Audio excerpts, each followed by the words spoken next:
Hello, friends. Did you know that nearly 80% of those who watch my videos aren't subscribed? If you enjoy the content, I'd truly appreciate it if you hit that subscribe button. It helps a lot. Also, don't forget to leave a like and share your thoughts in the comments.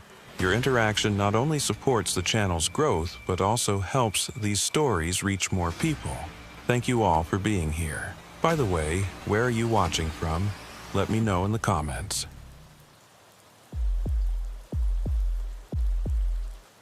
My name is Mason Graves. I've been with the Bureau for 6 years, working out of the Harrisburg field office. Most of my cases involve federal crimes, interstate trafficking, organized crime, the occasional white-collar case that crosses state lines. Standard procedure, predictable outcomes, evidence that follows logic. But this file was different. When it landed on my desk that October morning, it carried a red stamp. Urgent. Missing persons. Potential multi-agency. The weight of it felt wrong in my hands, not because of the thickness. It was only a few pages, but because of what those pages contained. Or rather, what they failed to contain. 3 forestry workers had vanished in Center County, Pennsylvania.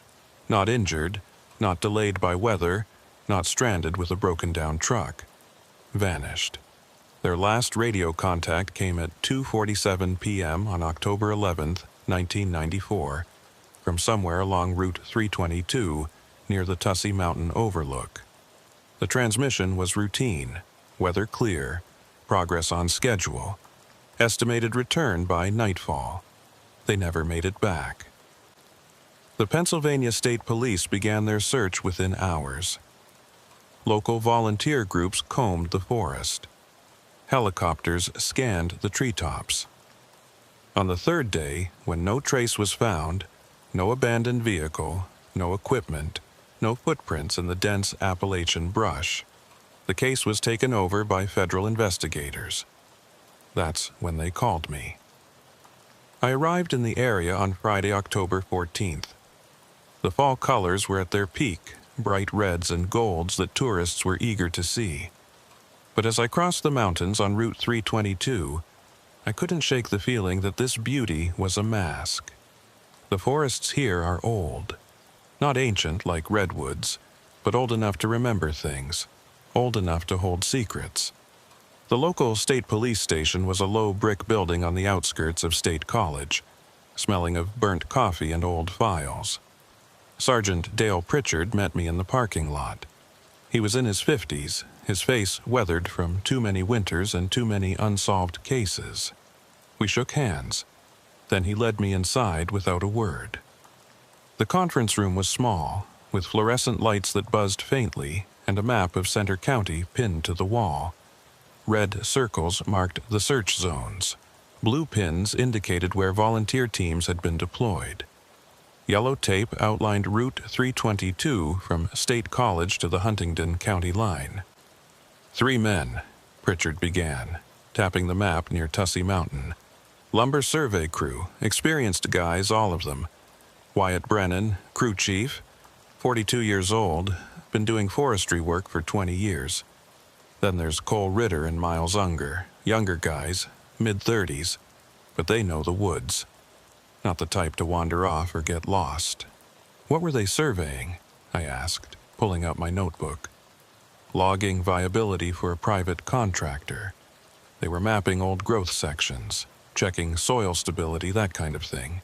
Routine work. They'd been out there for 3 days, camping near Shingletown Gap. Everything was going fine until they weren't answering their radios. I studied the map. Route 322 was a 2-lane highway that snaked through the mountains, connecting State College to the west. It wasn't a busy road, mostly locals and the occasional tourist, but it was well maintained, clearly marked. Not the kind of place where people just disappear. You said their last transmission was at 2:47 p.m., I said. I said, what exactly did they report? Pritchard pulled a folder from the stack on the table and slid it toward me. Radio logs. The dispatcher recorded everything. Brennan called in, said they were packing up for the day, heading back to their vehicle. He mentioned they were near mile marker 53, just past the Tussey Overlook. Said they'd be back at the State College depot by 1800 hours. I scanned the transcript. The words were mundane, professional. Nothing that suggested trouble, but something about the location stuck with me. Mile marker 53. That's fairly specific. Did anyone verify it? Pritchard hesitated. It was subtle, just a flicker of something behind his eyes. We tried. That's part of the problem. What do you mean? Come on, he said, standing. I'll show you. We drove out to Route 322 in Pritchard's patrol car, heading west from State College. The road climbed steadily into the mountains, the trees pressing in on either side. The sunlight filtered through the canopy in broken shafts, casting the pavement in alternating bands of light and shadow. It was beautiful in the way that remote places are beautiful, untouched, indifferent, vaguely hostile. After about 20 minutes, Pritchard slowed the car and pulled onto the shoulder near a scenic overlook. "This is Tussey Mountain," he said. According to the radio logs, the crew was somewhere around here when they made their last call. I got out and walked to the edge of the overlook. The view was stunning. Miles of forested ridges rolling away into the distance, the valleys below choked with mist. But my attention was on the road. I walked back to where we'd parked and looked for the mile marker. There wasn't one. I walked farther down the shoulder, scanning the tree line. State route markers are standard. Green rectangles with white numbers mounted on steel posts. They're placed at regular intervals, usually every mile. But here, there was nothing. No marker at 53. No marker at 52 or 54 either. "You see the problem," Pritchard said, leaning against the car. "Where are the markers?" "That's what we've been trying to figure out. We combed this stretch of road for 3 miles in either direction. Found markers at 50, 51, 55, and 56. But 52, 53, and 54 gone. Not knocked down, not stolen, just gone, like they were never there." I felt a cold prickle run down my spine. "What do you mean, never there?" Pritchard pulled out a folded map from his jacket and spread it across the hood of the car. It was a PennDOT highway map, dated 1993. His finger traced Route 322. According to this, mile markers should be here, here, and here. He tapped 3 points along the road. But when we cross-referenced with the state transportation records, it gets weird. The markers are listed in the database, but the installation dates don't match. It's like someone went back and changed the records. Changed them how? Marker 53, for example. The database says it was installed in 1987, but when we pulled the maintenance logs, there's no record of anyone ever servicing it. No inspections, no repairs, nothing. It's a ghost entry. I stared at the map, trying to process what he was telling me. So either the markers were removed recently and someone doctored the records, or they were never there to begin with, Pritchard finished. And the crew called in a location that doesn't exist. The wind picked up, rustling through the trees. I looked out at the forest, at the endless waves of green and gold stretching toward the horizon. Somewhere out there, 3 men had walked into the woods and hadn't come back, and the last place they'd reported being was a point on a map that might not be real. "We need to organize a ground search," I said, "focused on this area. I want a team in those woods by tomorrow morning." Pritchard nodded. "I'll make the calls." That night, I checked into a motel in State College and spent hours going over the case files. The missing men's backgrounds were clean. No criminal records, no financial troubles, no indication they'd wanted to disappear. Wyatt Brennan had a wife and 2 kids. Cole Ritter was engaged. Miles Unger lived alone but had a steady job and a close-knit family. None of them had any reason to vanish. but the mile marker issue gnawed at me. I called the PennDOT regional office and requested a full audit of Route 322's signage. The clerk on the other end sounded confused, but promised to have the report ready by Monday. Then I called the dispatcher who'd taken Brennan's last radio transmission and asked her to describe the call in detail. "It was normal," she said. Her voice was tired, strained. "Just a check-in. He sounded fine, maybe a little rushed, but nothing out of the ordinary. He said they were near mile marker 53 and heading back. That's it." "Did he mention anything else? Weather, terrain, anything unusual?" There was a pause. "Actually, yeah. He said something about the fog, said it was rolling in fast, which was weird because it was a clear day. But I figured it was just valley fog, you know? Happens all the time out there. Fog. I wrote it down. Underlined it twice. Fog in the mountains wasn't unusual, but the timing felt wrong. If the weather had been clear, why would fog suddenly roll in at 2:47 p.m.? I thanked the dispatcher and hung up. Then I sat in the dim light of the motel room, staring at the map spread across the bed. Route 322 looked like a thin red line cutting through a sea of green. And somewhere along that line, reality had bent just enough to swallow 3 men whole. The search began the next morning. I met Pritchard and a team of 6 state troopers at the Tussey Mountain overlook at 0600 hours. The air was cold, the sky overcast. A light mist clung to the road, making everything look washed out and gray. We geared up, radios, GPS units, first aid kits, and headed into the woods. The forest was dense, the undergrowth thick with ferns and brambles. We moved in a grid pattern, calling out every few minutes, listening for any response. The only sounds were our own footsteps and the occasional cry of a crow. The deeper we went, the more the light seemed to dim, filtered through the canopy into a greenish twilight. By midday, we'd covered about 2 square miles and found nothing.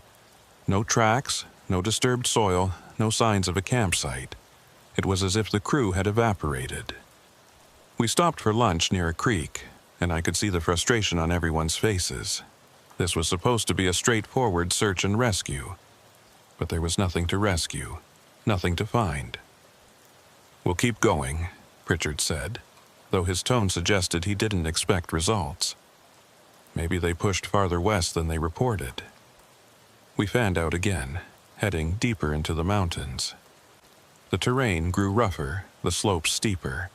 My GPS unit flickered occasionally, the signal wavering as we moved through the valleys. I made a mental note to check the equipment when we got back. Faulty GPS was the last thing we needed out here. Around 1500 hours, one of the troopers radioed in. "I've got something." We converged on his position, a small clearing about half a mile from the road. In the center of the clearing was a cairn, a pile of stones stacked deliberately about 3 feet high. It looked old, the stones covered in moss and lichen. But on top of the cairn, sitting perfectly upright, was a green rectangle with white numbers. Mile marker 53. I stared at it, my pulse quickening. The marker was in pristine condition. No rust, no weathering, no damage. It looked like it had been placed there yesterday, but that was impossible. Pritchard and I exchanged a glance, and I could see the same unease in his eyes. "Bag it," I said, "and photograph everything." The trooper carefully lifted the marker from the cairn and placed it in an evidence bag. As he did, I noticed something carved into the stones at the base of the pile. Symbols. Not letters, not numbers, just crude, angular marks that didn't match any language I recognized. I took several photos, making sure to capture every angle. "What the hell is this?" one of the troopers muttered. "I don't know," I said. But that was a lie. I knew exactly what it felt like. It felt wrong, like we'd stumbled into something that had been waiting for us. We continued the search until dusk, but found nothing else. As we hiked back to the vehicles, the forest seemed to close in around us, the shadows deepening with every step. By the time we reached the road, it was nearly dark. I loaded the evidence into my car and told Pritchard I'd be in touch. Driving back to the motel, I couldn't stop thinking about the cairn, about the marker sitting on top of it, clean and perfect, about the symbols carved into the stones. Someone, or something, had put it there, but why? And what did it have to do with the missing crew? That night, I couldn't sleep. I kept seeing the marker in my mind, the white numbers glowing against the green background. 53, a location that didn't exist, a point on a map that had swallowed 3 men, and now it had revealed itself, like a breadcrumb trail leading into the dark. I got up and spread the photos across the motel desk, studying them under the lamplight. The symbols on the cairn looked almost deliberate, like they were meant to convey something. But what? I wasn't an anthropologist or a linguist. I was just an FBI agent trying to make sense of a case that defied logic. Around 0200 hours, my phone rang. It was Pritchard. "Graves, we've got a problem." I sat up, adrenaline spiking. "What is it?" "One of the troopers who was on the search today. He's gone." My blood ran cold. Gone how? He was staying at a cabin near the search site. His girlfriend called it in an hour ago. Said he went out for a walk around midnight and never came back. "We've got units out looking, but..." Pritchard's voice trailed off. "But what?" His last known location was near the cairn. I didn't say anything. I didn't have to. We both knew what it meant. "I'm coming out there," I said, already reaching for my jacket. "Graves, wait, there's something else." The girlfriend said he was acting strange after we got back. Kept saying he heard something in the woods. Said it was calling him. Calling him? Yeah, like a voice. He couldn't describe it, but he said it wouldn't stop. She thought he was just tired, spooked by the search. But now... Pritchard exhaled slowly. "I don't know what the hell is going on out here, but I don't like it." Neither did I. I hung up and grabbed my keys, heading out into the cold October night. As I drove back toward Tussey Mountain, the fog rolled in thick and heavy, reducing visibility to almost nothing. The road ahead was a tunnel of white, the center line barely visible. And somewhere out there in the dark and the mist, something was waiting. Something that had taken 3 men, and now maybe a 4th. I reached the search site just after 0300 hours. The fog was so thick I had to slow to a crawl, my headlights barely penetrating the white wall ahead. State police vehicles lined the shoulder of Route 322, their roof lights pulsing red and blue through the mist like distant beacons. Pritchard was standing near the trailhead, speaking into his radio. When he saw me, he waved me over. "Anything?" I asked. He shook his head. "We've got 6 units combing the area, but it's like looking for a needle in a haystack. The fog's making everything worse. Visibility's down to maybe 20 feet. What about K9 units? En route, should be here within the hour." He paused, looking out into the dark woods. "Graves, I've been doing this job for 23 years. I've seen people get lost, get hurt, get stupid, but this feels different." I knew what he meant. There was a weight to the air here, a pressure that made it hard to breathe, like the forest itself was watching us. "Tell me about the trooper. What's his name?" "Jude Callahan, 28 years old. Been with the state police for 4 years. Good kid, solid record. His girlfriend said he was fine when they got back to the cabin around 1900 hours. They had dinner, watched some TV, but around 2300 he started getting agitated. Said he needed to go for a walk, clear his head. She didn't think much of it until he didn't come back."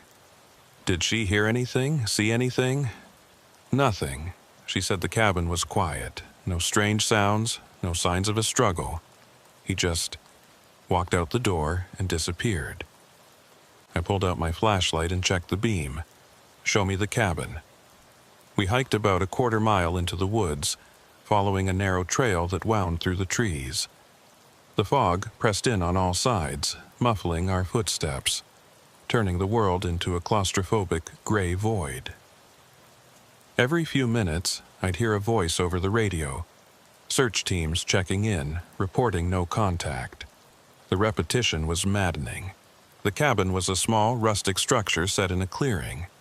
A single light burned in the window, and I could see a woman standing on the porch, her arms wrapped around herself against the cold. She looked young, maybe mid-20s, with long brown hair and red-rimmed eyes. She'd been crying. "Miss Callahan?" I asked as we approached. Avery Knox." Her voice was hoarse. "I'm his girlfriend. Are you with the FBI?" "Agent Graves," I said, showing my badge. "I need to ask you a few questions about tonight." She nodded and led us inside. The cabin was warm, a fire crackling in the stone fireplace. But the warmth felt hollow, like it couldn't quite chase away the chill that clung to my skin. We sat at a small wooden table, and I took out my notebook. "Tell me about Jude's behavior tonight," I said. "Start from when you got back to the cabin." Avery took a shaky breath. "He was quiet on the drive back. Didn't say much. I figured he was just tired from the search. We had dinner, and then he sat by the fire for a while. But around 11, he started pacing. I asked him what was wrong, and he said he kept hearing something." "Hearing what?" "He didn't know. He said it was like a voice. Not words exactly, but something calling to him. He kept going to the window, looking out into the woods. I told him it was probably just the wind, or maybe an animal, but he wouldn't let it go." "Did you hear anything?" She shook her head. "Nothing. It was completely quiet. That's what scared me. If there was something out there, I should have heard it too, right? But there was nothing, just silence. And then he went outside. Yeah, he said he needed to check to make sure everything was okay. I begged him not to go, but he wouldn't listen. He grabbed a flashlight and walked out the door. I watched him from the window until he disappeared into the fog. And that was the last time I saw him." I glanced at Pritchard, who was standing near the fireplace, his expression grim. "Did Jude mention anything about the search today? Anything unusual he saw or heard?" Avery hesitated. "He said something about a pile of rocks. Said it didn't feel right. Like someone had put it there on purpose, but he couldn't figure out why. He kept talking about the symbols, said they looked old, ancient even. The cairn, of course. Did he say anything else?" "Just that..." She paused, her eyes filling with tears. "He said he felt like something was watching him, like the forest was alive." A chill ran through me. I'd felt it too, that sense of being observed, of the trees leaning in just a little too close. But I couldn't say that. Not to her. Not to Pritchard. I had to stay objective, had to keep my head clear. "Thank you, Miss Knox," I said, standing. "We're going to find him, I promise." She nodded, but I could see the doubt in her eyes. She didn't believe me. And honestly, I wasn't sure I believed myself. Outside, Pritchard and I stood on the porch, the fog swirling around us like a living thing. "We need to widen the search," I said. "Focus on the area around the cairn. If Callahan went back there, that's where we'll find him. And if we don't?" I didn't answer. I didn't have an answer. The K-9 units arrived just before 0400 hours, and we deployed them along the trail leading to the cairn. The dogs picked up a scent almost immediately, their handlers struggling to keep pace as they raced into the woods. Pritchard and I followed, our flashlights cutting through the fog, the beams swallowed by the darkness. The trail was steep and uneven, the ground slick with dew. My boots slipped on the wet leaves, and more than once I had to grab onto a tree to keep from falling. The dogs were relentless, their barking echoing through the forest. A frantic, desperate sound that set my nerves on edge. After about 20 minutes, the dogs stopped. We'd reached the clearing with the cairn, but something was wrong. The stones had been disturbed, scattered across the ground, no longer stacked in their deliberate pile. And in the center of the clearing where the cairn had stood was a depression in the soil, like something had been dug up or something had dug its way out. Jesus, Pritchard muttered, shining his flashlight around the clearing. What the hell happened here? I knelt beside the depression, studying the disturbed earth. It was fresh, the soil still damp. Someone, or something, had been here recently, but there were no footprints, no drag marks, nothing to indicate how the cairn had been destroyed. One of the K9 handlers called out from the edge of the clearing. "Agent Graves, you need to see this." I hurried over, and he pointed to a tree about 10 feet away. Carved into the bark was the same symbol I'd seen on the cairn stones, a series of angular lines forming a shape that looked almost like a star, but twisted, wrong. And beneath it, scratched into the bark in rough, hurried strokes, were 2 words: "Don't follow." My stomach dropped. "Bag this," I said to the handler. "I want photos of everything." "Sir," another trooper called out from the opposite side of the clearing, "we've got something." I followed him to the tree line where he was shining his flashlight on the ground. There, half buried in the leaves, was Jude Callahan's flashlight. It was still on, the beam pointing uselessly at the sky. I picked it up, my hand shaking. The lens was cracked, the casing scratched, like it had been dropped or thrown. But there was no sign of Callahan. "Spread out," I ordered. "Search every inch of this area. He can't have gone far." But even as I said it, I knew it wasn't true. The forest seemed to stretch on forever, an endless maze of trees and shadows. And somewhere out there, Jude Callahan was lost. Or worse. We searched until dawn, but found nothing. No tracks, no clothing, no signs of a struggle. It was as if Callahan had simply ceased to exist the moment he stepped into the clearing. By the time the sun rose, we were exhausted, cold, and no closer to answers. Pritchard pulled me aside as the search teams regrouped. "Graves, we need to call this in. This is beyond us now. We need more resources, more manpower." "I know," I said, though the words tasted bitter. "But we're missing something. The cairn, the symbols, the missing men, it's all connected. We just need to figure out how. And what if we can't? What if this is something we're not supposed to understand?" I looked at him, saw the fear in his eyes. He was thinking the same thing I was, the thing neither of us wanted to say out loud. That maybe this wasn't a case we could solve, that maybe some things were better left alone. But I couldn't accept that. Not yet.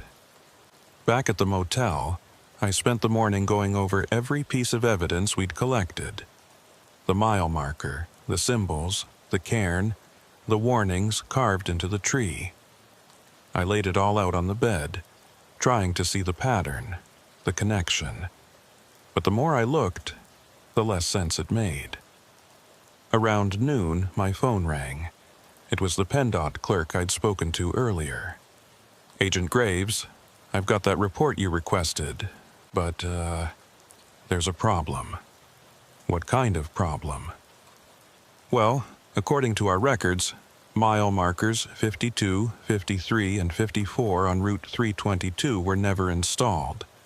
The database entries you were asking about? They're listed, but they're flagged as pending approval, meaning they were proposed but never actually put in." I sat up, my heart pounding. "What do you mean, never installed?" "I mean, they don't exist." They were part of a signage upgrade project back in 1987, but the project was canceled before those markers were ever placed. The entries were supposed to be deleted from the system, but someone must have missed them. So, technically, those markers have been sitting in the database for 7 years, even though they're not real. Not real, I repeated, my voice hollow. Yeah, I mean, we've got the physical markers in storage, never used, still in their original packaging. If you want, I can send you photos to confirm. Do that, I said, and hung up. I stared at the evidence bag on the bed, at the mile marker inside. Pristine, perfect, impossible. If the markers were never installed, then where did this one come from? My radio crackled to life. Agent Graves, this is Sergeant Pritchard. We've got another situation. I grabbed the radio. What is it? One of the search teams just radioed in. They're at a location about 2 miles west of the cairn. They found something. You need to get out here, now. I was back in my car within minutes, speeding down Route 322. The fog had lifted slightly, but the sky remained overcast, heavy with the promise of rain. I followed Pritchard's directions, turning off onto a logging road that cut deeper into the mountains. The road was rough, barely more than a dirt track, and my car bounced over ruts and exposed roots. After about 15 minutes, I saw the search team's vehicles parked in a small clearing. I pulled up beside them and got out, jogging over to where Pritchard was standing with 3 troopers. They were all staring at something on the ground. "What is it?" I asked.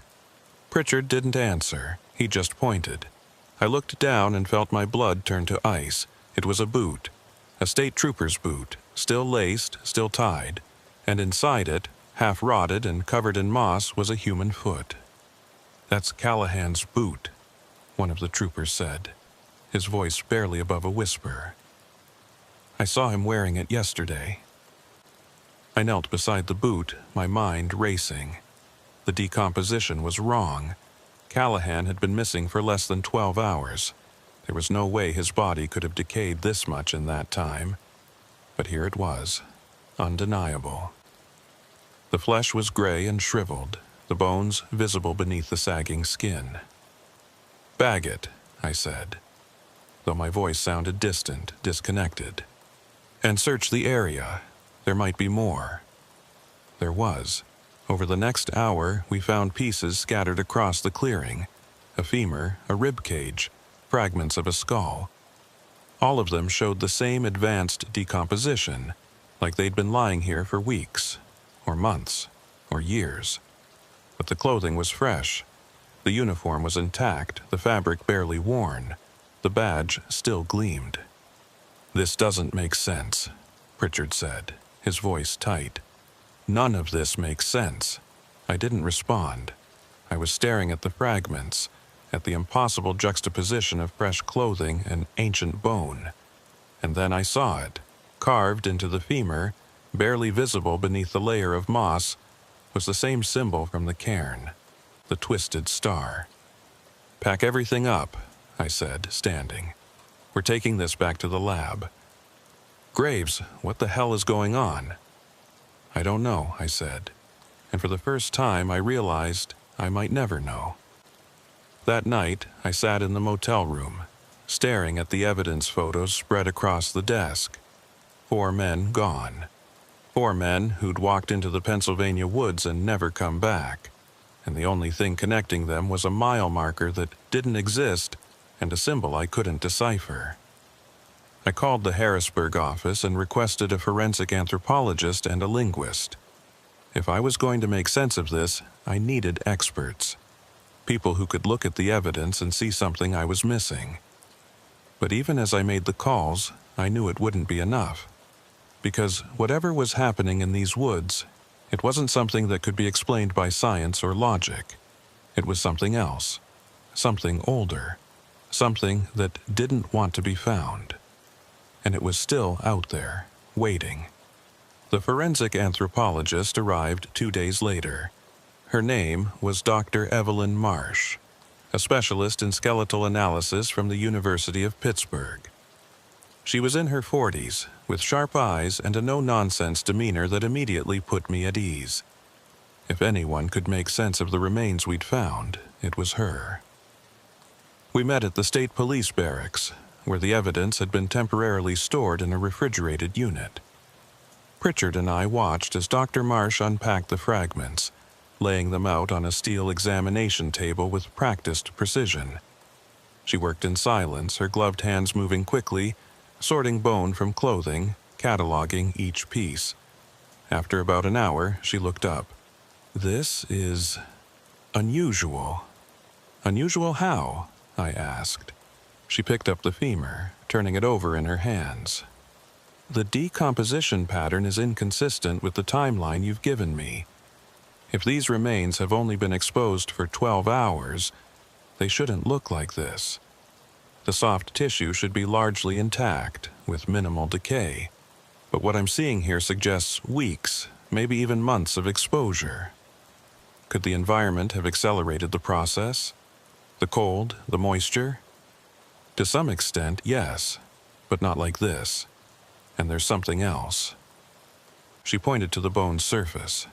"See these striations? They're not consistent with natural weathering or animal activity. They look almost deliberate, like something carved them." I leaned closer, studying the marks. They were faint but unmistakable, thin, parallel lines running along the length of the bone. And in the center, barely visible, was the twisted star symbol. "Can you tell me anything about the person this belonged to?" I asked. "Doctors." Marsh set the femur down and pulled out a magnifying glass, examining the skull fragments. "Male, mid to late 20s. Caucasian, based on the cranial structure. No signs of trauma to the skull, so cause of death wasn't a blow to the head. But without the rest of the remains, it's hard to say for sure. Could this be Jude Callahan?" She hesitated. "The age and sex match, but I'd need dental records to confirm. Do you have them?" "I'll get them," I said, though my gut already told me what the answer would be. The dental records confirmed it the next day. The remains belonged to Jude Callahan, a man who'd been alive 48 hours ago, a man whose body had somehow aged months in the span of a single night. Dr. Marsh had no explanation. Neither did I. The linguist arrived that afternoon. His name was Dr. Aaron Hale, a professor of ancient languages from Penn State. I'd sent him photos of the symbols we'd found on the cairn and the tree, and he'd agreed to come out and take a look. We met at the search site, near the destroyed cairn. The fog had returned, thicker than before, turning the forest into a ghostly labyrinth. Dr. Hale was younger than I'd expected, maybe early 30s, with wire-rimmed glasses and an eager energy that seemed out of place in the oppressive gloom. "This is fascinating," he said, kneeling beside the tree where the symbols were carved. He traced the lines with his finger, muttering to himself. "Absolutely fascinating. Do you recognize it?" I asked. "Not exactly, but the structure is reminiscent of Proto-Indo-European glyphs, pre-Celtic, maybe even older. The angular shapes, the way they're arranged, it's almost like a warning." "A warning of what?" He stood, brushing dirt from his knees. "That's the problem. Without more context, it's hard to say. But if I had to guess, I'd say it's a boundary marker. Something to indicate that this area is off limits, sacred, maybe, or dangerous." "What about the words carved below it? Don't follow." Dr. Hale frowned. "That's modern English. Whoever carved those symbols didn't write that. Someone else did, recently." I felt a chill run through me. Callahan. Possibly. If he came out here and saw the symbols, he might have carved the warning for others. But that raises the question. Why? What did he see that made him think people shouldn't follow? I didn't have an answer. but I had a growing suspicion that Callahan had known more than he'd let on, that he'd seen something out here, something that had terrified him enough to leave a warning, and then he'd walked deeper into the woods anyway. That night, I couldn't sleep. I kept thinking about Callahan's warning, about the symbols, about the mile marker that didn't exist. Every piece of evidence pointed to something impossible, something that defied logic. But I was an FBI agent. My job was to find answers, to follow the evidence wherever it led, even if it led into the dark. Around 0200 hours, I got dressed and drove back out to Route 322. I didn't tell Pritchard, I didn't tell anyone. I just needed to see it for myself, to walk the same path the missing men had walked. Maybe then I'd understand. The fog was so thick I could barely see the road. I drove slowly, my headlights casting weak beams into the white void. When I reached the Tussey Mountain overlook, I pulled over and got out. The silence was absolute. No wind, no animals, no distant hum of traffic, just silence. I turned on my flashlight and started walking down the trail toward the cairn clearing. The forest felt different at night. The trees seemed taller, the shadows deeper. My flashlight beam barely penetrated the darkness, and more than once I had to stop and check my GPS to make sure I was still on the trail. The device flickered, the screen glitching, but it kept working. Barely.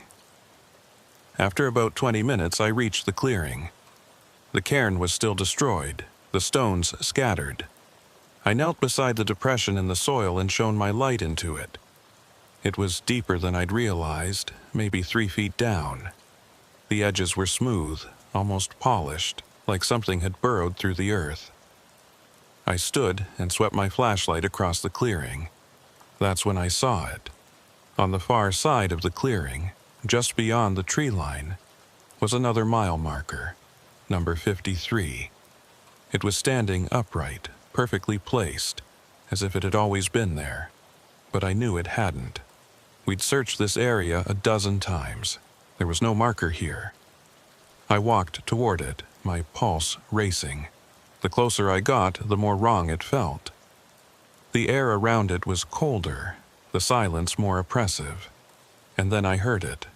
A voice. It was faint, barely audible, like a whisper carried on the wind. But it was there. Calling, I froze, my breath catching in my throat. The voice was coming from beyond the marker, deeper into the woods. It wasn't speaking words, not exactly. It was more like a hum, a resonance that vibrated through my chest. And it was pulling me forward. I took a step. Then another. My flashlight beam wavered, the batteries dying. The voice grew louder, more insistent.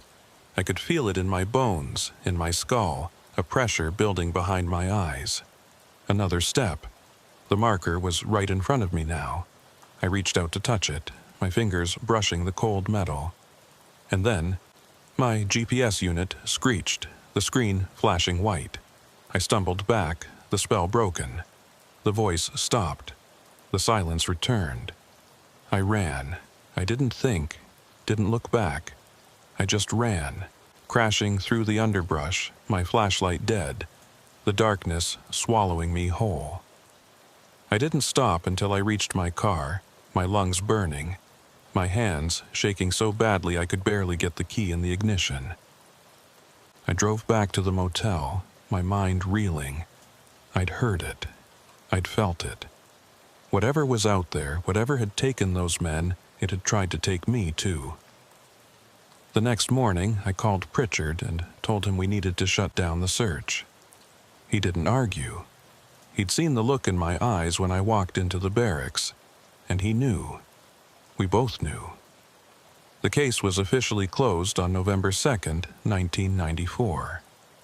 The official report stated that the missing men had likely succumbed to exposure and that their remains would be recovered when conditions permitted. But no further searches were conducted. No remains were ever found. The evidence, the mile marker, the symbols, the bones, was sent to the FBI's evidence response team in Quantico. I never heard back. When I followed up months later, I was told the materials had been misplaced during processing. I left the Bureau 3 years later. I couldn't do it anymore, couldn't keep pretending that the world made sense, that there were answers to every question. Because I knew better now. I'd seen what was out there, lurking in the Pennsylvania woods, and it was still there, waiting. The case file sat in my desk drawer for nearly a decade. I'd take it out sometimes, late at night when I couldn't sleep, and read through the reports. The transcripts of witness interviews, the forensic analyses that went nowhere, the photographs of symbols that no one could identify. Each time I'd hoped to see something I'd missed, some detail that would finally make sense of what happened in those woods. But there was never anything new, just the same unanswered questions, the same gnawing sense that I'd walked away from something important. Or maybe I'd walked away from something I was never meant to find. In 2003, I got a call from Sergeant Dale Pritchard. We hadn't spoken in years, not since I'd left the Bureau. His voice was older, rougher, like the mountains had worn him down the same way they'd worn me down. "Graves," he said. "I thought you should know. We found something." My chest tightened. "What did you find?" "Another one. Mile marker 53. Same condition as the one you bagged, sitting in the middle of Route 322, right where you'd expect it to be. But it wasn't there yesterday. I drive that road every day. It just appeared." I sat down heavily, my hands gripping the edge of the table. Where, exactly? Tussey Mountain Overlook, same spot. He paused. "We pulled the traffic camera footage from the last 48 hours. There's nothing. One frame, the road is empty. Next frame, the marker is there. No vehicle, no person, no explanation." "What did you do with it?" "Nothing yet. I wanted to call you first." His voice dropped to almost a whisper. "Graves, I think it's still happening. Whatever took those men, whatever you saw out there, it's still active. Don't touch it," I said. "Leave it exactly where it is." "Why?" "Because I didn't know what would happen if someone moved it. Because the last time we'd interfered, people had died. Because some doors, once opened, can't be closed again." "Just leave it," I repeated, "and don't let anyone go near it." Pritchard was quiet for a moment. Then, "You know something. Something you didn't put in the report." I didn't respond. "What did you see out there, Graves?" I wanted to tell him, wanted to explain how the forest had pulled at me, how the voice had called me deeper, how I'd felt myself starting to slip away into something vast and hungry. But I couldn't, because saying it out loud would make it real, and I'd spent 9 years trying to convince myself it wasn't. "I saw what happens when you follow," I said finally, "and I saw what happens when you don't." I hung up before he could ask anything else. That night, I burned my copy of the case file, watched the pages curl and blacken in my fireplace, the photographs dissolving into ash. The symbols, the cairn, the mile marker, all of it reduced to smoke and memory. I told myself it was over, that I'd finally let it go. But I hadn't, not really, because 3 months later I drove back to Pennsylvania. I didn't plan to. I was passing through on my way to visit family in Ohio, and I took Route 322 without thinking. It was late afternoon, the autumn light slanting through the trees in golden shafts. The road looked the same as it had in '94, winding, quiet, peaceful, like nothing had ever happened there. I pulled over at the Tussey Mountain Overlook and got out. The air was cool, crisp, with the smell of pine and decaying leaves. I walked to the edge of the lookout and stared out at the endless forest rolling away into the distance. And then I saw it, Mile marker 53, standing on the shoulder of the road, exactly where a mile marker should be. Green metal, white numbers, official PennDOT insignia at the bottom. I walked over to it slowly, my heart pounding. It looked real, solid, permanent, like it had been there for decades. But I knew better. I reached out and touched it. The metal was cold, smooth, normal. But when my fingers brushed the surface, I felt it again. That pull, that resonance in my chest. The voice, faint but there, humming beneath the surface of reality. I jerked my hand back and stumbled to my car. I didn't look at the marker again. I just got in, started the engine, and drove. I didn't stop until I crossed the state line into Ohio. That was 7 years ago. I haven't been back to Pennsylvania since. But I still think about it sometimes. About the men who disappeared, about Jude Callahan's warning, about the voice in the woods that wanted me to follow. And I think about mile marker 53, standing on Route 322, waiting. Because that's what it does. It waits for the next person to get too close, to ask too many questions, to step across a boundary they can't see. Last month I received a package in the mail. No return address, no note, just a photograph inside. It was a traffic camera image, date stamped 2 weeks prior. Route 322, Tussey Mountain Overlook. The road was empty except for a single figure standing beside mile marker 53. The image was grainy, taken at night, but I could make out enough detail to see that the figure wasn't moving. Just standing there, facing the woods.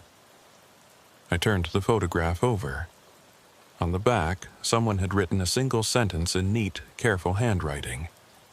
They're still looking for it. I don't know who sent it. I don't know what it means. But I know this. The case isn't closed. It never was. Because 5 days ago, I got a call from the Pennsylvania State Police. They wanted to know if I'd be willing to consult on a new missing persons case.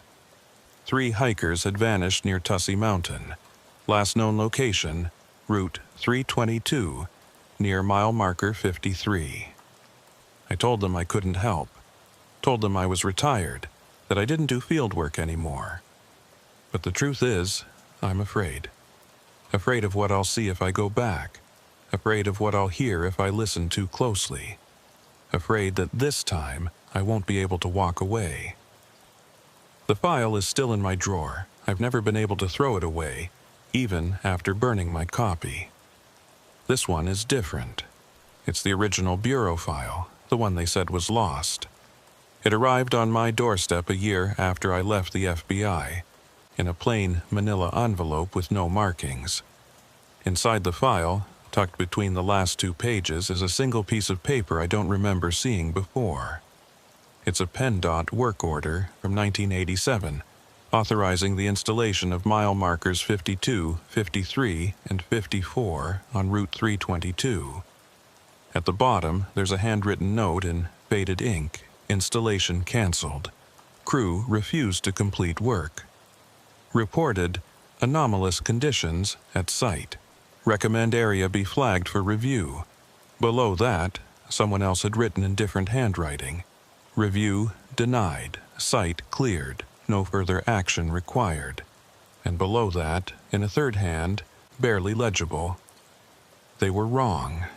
I've stared at that note for hours, trying to decipher who wrote it, what they meant. But there are no names, no signatures. Just 3 sentences that tell me what I've suspected all along. Someone knew. Before the forestry crew disappeared, before Jude Callahan walked into the woods, before I ever set foot in Center County, someone knew there was something wrong with that stretch of road. And they covered it up. I don't know why. I don't know what they were trying to hide. But I know that mile marker 53 is still out there, standing on Route 322, waiting for the next person to find it. And when they do, it'll take them just like it took the others. I've thought about going back. about trying to finish what we started in 1994. But I know how that ends. I've seen it, felt it, and I'm not ready to follow where it leads. Not yet. But some nights, when I can't sleep, I pull out the file and look at the photographs. The cairn, the symbols, the twisted star carved into bone and bark, and I wonder if somewhere in those marks is an answer, a way to stop it. Or maybe they're just a warning. Don't follow. I should have listened. On November 2nd, 1994, I recommended this case be closed due to lack of evidence and viable leads. The official record states that the missing persons likely succumbed to environmental exposure. No bodies were recovered.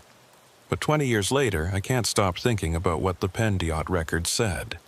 About the work order that was never completed. About the crew who refused to install those markers because of anomalous conditions. They saw something, just like I did, just like everyone who gets too close. In 2014, the Pennsylvania Department of Transportation completed a full audit of Route 322's signage. According to their report, all mile markers are present and accounted for, including markers 52, 53, and 54. But when I checked the installation date for marker 53, the database showed it as unknown. No contractor, no work order, no record of who placed it there or when. It's just there, like it's always been there. And according to traffic records, every 18 months, almost to the day, there's an incident near that marker. A missing person, an abandoned vehicle, a hiker who wandered off trail and never came back. The pattern holds. Consistent, predictable, inevitable. I wanted to believe there was an explanation, a rational cause for everything we found. But I was wrong. Some places don't follow the rules. Some places exist outside the boundaries of what we understand. And Route 322, somewhere near the Tussey Mountain Overlook, is one of them. The Bureau closed the case. But the case was never really closed. It's still open, still waiting, and I think it always will be.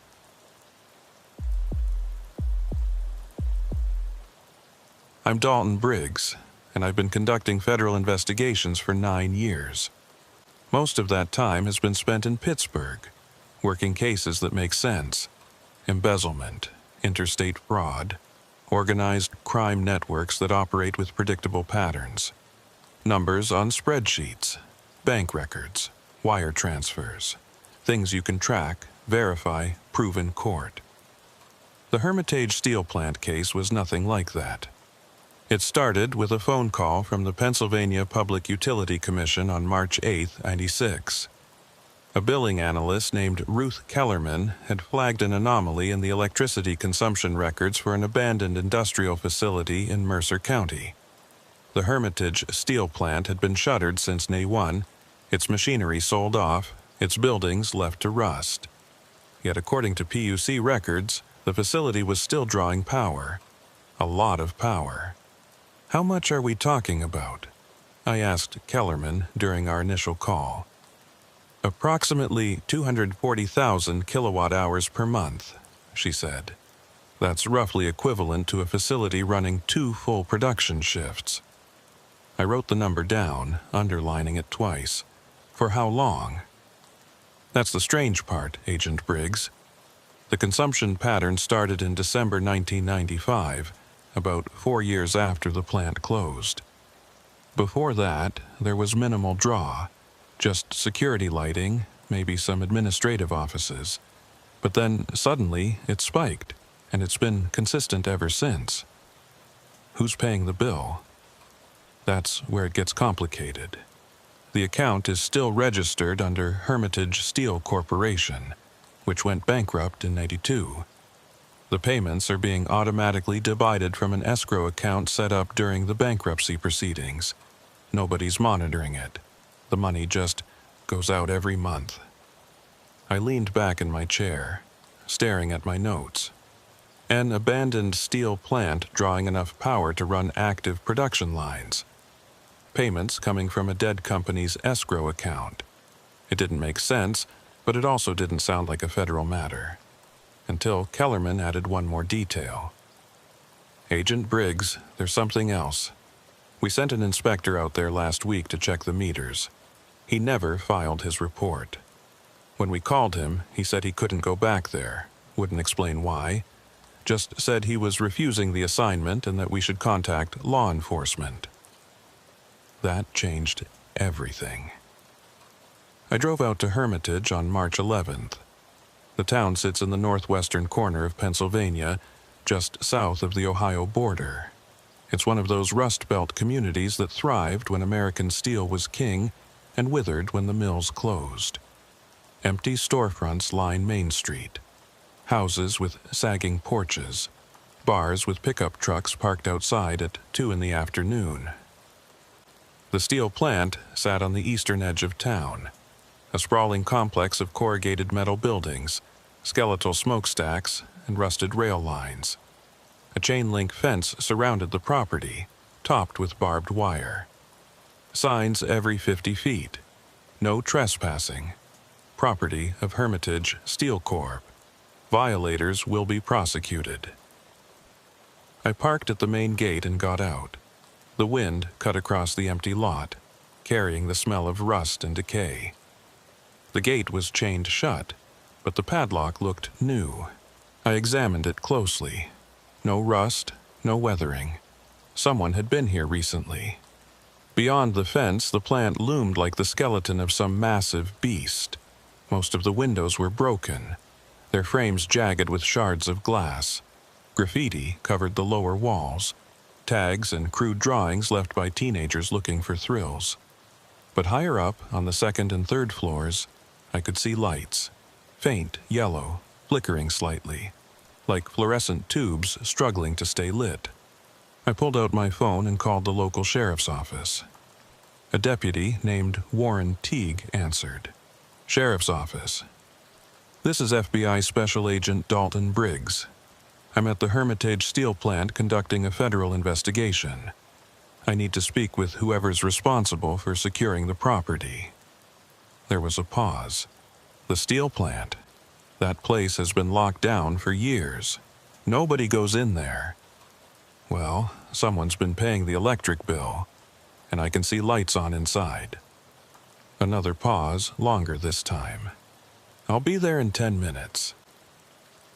Deputy Teague arrived in a Mercer County Sheriff's cruiser. A stocky man in his 40s with a weathered face and cautious eyes, he got out slowly, looking at the plant like it might bite him. "You said you see lights?" he asked. I pointed to the upper floors. "Third floor, east wing, fluorescent by the look of it."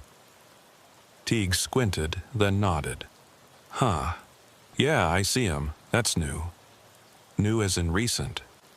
"New as in I've driven past this place 100 times, and I've never seen lights on before." He walked over to the gate, examining the chain. "This lock's been changed. We cut the old one off about 6 months ago after some kids got in and nearly fell through a rotten floor. Put our own lock on, keyed to the department. But this isn't ours. Can you get us in?" Teague looked at me, then at the plant, then back at me. "You sure you want to go in there?" "Why wouldn't I?" "Because the last guy who went in there, the utility inspector, came out looking like he'd seen a ghost. Told the sheriff he heard things. Machinery running, voices talking, footsteps on metal catwalks, said it sounded like the plant was still operating." I felt a cold trickle down my spine, but kept my expression neutral. "Did the sheriff follow up?" "Sent a patrol in to check. They didn't find anything. No squatters, no equipment running, no sign of recent activity. But they also said they heard things, echoes, maybe. The place is huge. Sound carries weird in buildings like that. But it spooked them enough that the sheriff decided not to send anyone else in unless absolutely necessary." "It's necessary now," I said. "I need to verify the electrical consumption and determine who's using the facility. If you'd prefer, I can go in alone." Teague sighed, pulling a pair of bolt cutters from his trunk. No, I'll go with you. But we stick together, and if anything feels off, we leave. Deal? Deal. He cut the chain, and the gate swung open with a metallic shriek that echoed across the empty lot. We walked through, our footsteps crunching on gravel and broken glass. The main building loomed ahead, its entrance a massive roll-up door large enough to drive a truck through. It was closed, but a smaller personnel door beside it stood slightly ajar. I drew my sidearm. Teague did the same. We approached the door slowly, listening. The wind whistled through broken windows above us, but beneath that, I heard something else. A low hum, almost subsonic, like machinery running far away. I pushed the door open. The interior was dark, the only light coming from the doorway and the broken windows high above. Dust hung in the air, thick enough to see. The space was enormous, a cathedral of rust and shadow. Overhead, massive steel beams crisscrossed the ceiling. Below, the remnants of the production floor stretched into the darkness. Conveyor systems, hydraulic presses, smelting furnaces all silent and still. Except they weren't entirely still. As my eyes adjusted, I noticed something wrong. The machinery looked old, covered in rust and grime, but some of the control panels were lit, green LEDs glowing faintly in the gloom. Digital readouts displaying numbers that scrolled slowly across tiny screens.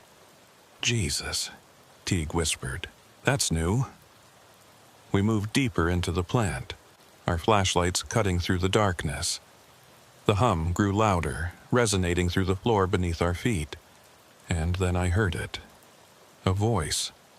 Distant, muffled, like someone speaking through a wall. I froze, raising my hand to signal Teague. We listened. The voice came again, clearer this time. Male, calling out instructions. Section 4, advance the line. Check the temperature on furnace 2. I looked at Teague. His face had gone pale. That's not possible, he said. There's nobody in here. We checked. But the voice continued, joined now by others. A woman's voice responding. Temperature holding at Dowdy 200, ready for next batch. Another man, farther away. Conveyors jammed on the west side. Need a maintenance crew. The voices overlapped, creating a cacophony of industrial dialogue. Orders given, reports received, machinery adjusted. It sounded like a fully staffed production shift. But there was no one here. Just us, standing alone in the darkness. We need to find the source, I said, my voice steady despite the adrenaline coursing through me. Could be a recording, something rigged to play on a loop. Teague nodded, though he didn't look convinced. We followed the voices through the plant, navigating between silent machines and around rusted equipment. The sound seemed to come from everywhere and nowhere, echoing off the walls, distorting in the vast space. At one point, I thought I saw movement on one of the catwalks above.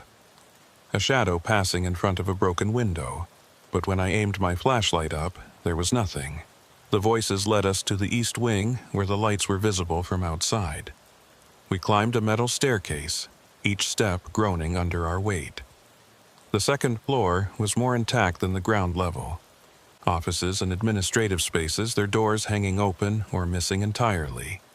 Papers littered the floor, yellowed and brittle. A calendar on one wall still showed November 1991. The voices were louder here. I could hear them through the walls, clear as day. Men and women discussing production quotas, equipment malfunctions, break schedules. Normal factory conversation. Except there was no one here. We reached the third floor. The lights were brighter now, fluorescent tubes buzzing overhead. Some of them flickered, casting the hallway in strobing shadows. At the end of the hall, a door stood closed. Light spilled from the gap beneath it, and from inside, I heard the voices, right there just beyond the door. I approached slowly, Teague behind me. I reached for the handle, my hand trembling slightly. The metal was warm to the touch. I turned it, pushed the door open, and the room was empty. It was a conference room, with a long table and metal chairs. Whiteboards on the walls covered in faded writing. Production schedules, safety protocols, efficiency charts. The fluorescent lights buzzed overhead, casting harsh white light across the space. But there was no one there. The voices had stopped the moment I opened the door. Teague exhaled slowly. What the hell is this? I walked into the room, examining every corner. No speakers, no recording equipment, no hidden devices. Just an empty room with old furniture and flickering lights. I pulled out my radio and keyed the mic. "This is Agent Briggs. I'm inside the Hermitage steel plant, 3rd floor, east wing. Requesting backup and a technical team. We've got an active electrical system and unexplained audio phenomena." "Copy?" Static answered me. I tried again, nothing. "Radio's dead," I said. Teague checked his own. Same result. "Mine too. Interference, maybe?" Maybe, but I didn't believe it. We searched the rest of the floor, finding more empty rooms, more lights burning for no reason. In one office, a computer monitor was on, displaying a login screen for a system that shouldn't have power. In another, a coffee maker sat on a desk, the pot half full, steam rising from the spout. I touched the pot. It was hot. "We need to leave," Teague said. His voice was tight, controlled. "Right now." I wanted to argue, wanted to keep investigating, but he was right. Something was wrong here, something beyond electrical anomalies and phantom voices. We retraced our steps, descending the stairs, moving quickly through the ground floor toward the exit. And then the voices started again. Behind us, around us, everywhere. The factory coming to life, shift workers arriving, machinery warming up. I heard the clang of metal on metal, the hiss of hydraulics, the rumble of furnaces igniting. But when I looked back, there was only darkness and silence. We ran.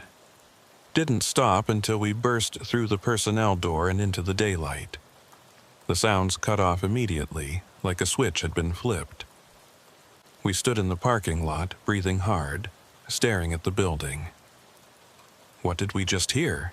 Teague asked. I didn't have an answer, not one that made sense. That night, I sat in my motel room, writing my initial report. But I couldn't find the words to describe what had happened.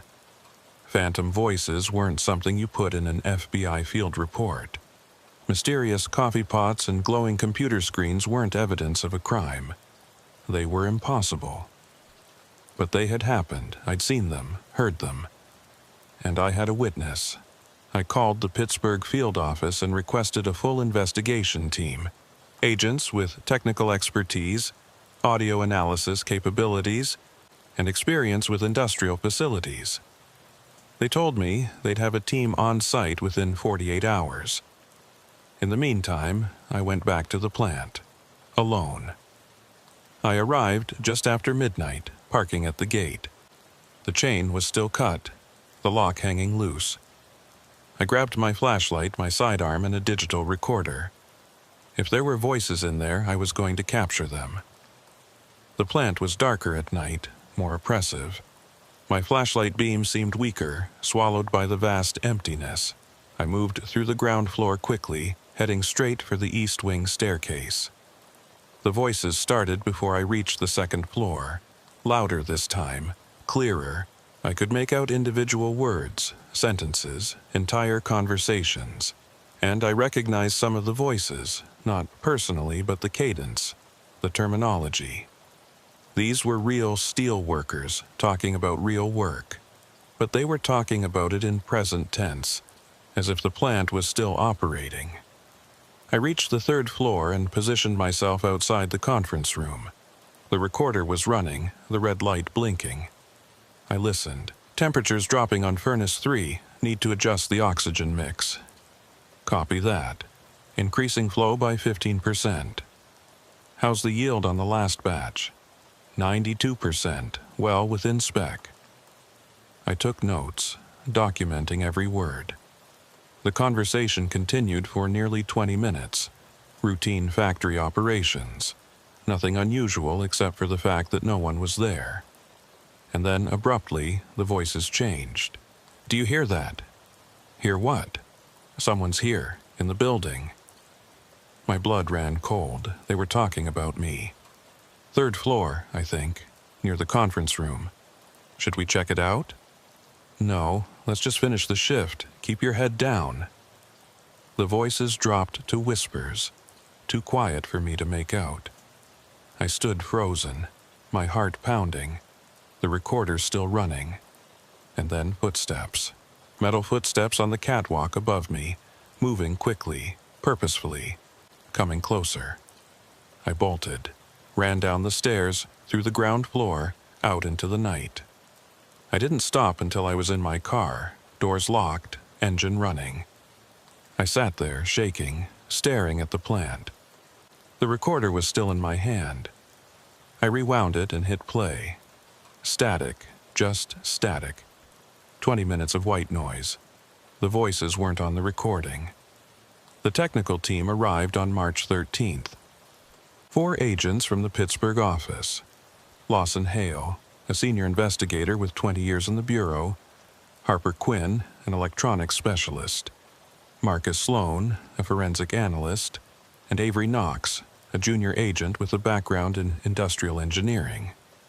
I briefed them in the parking lot of the Hermitage Motor Lodge, laying out everything I'd observed: the electrical consumption, the phantom voices, the coffee pot, the failed recordings. Hale listened without interrupting, his expression unreadable. When I finished, he glanced at the others, then back at me. You're telling me you heard full conversations, multiple speakers, but got nothing on the recorder? That's correct. And Deputy Teague corroborated the voices? He did. I can have him come in if you want a formal statement. Hale nodded slowly. We'll need that. But first, let's go see this place for ourselves. Quinn, bring the electromagnetic scanner and the thermal imaging camera. Sloan, I want you documenting everything. Knox, you're with me and Briggs. We geared up and drove to the plant in 2 vehicles. The day was overcast, the clouds low and heavy with the promise of rain.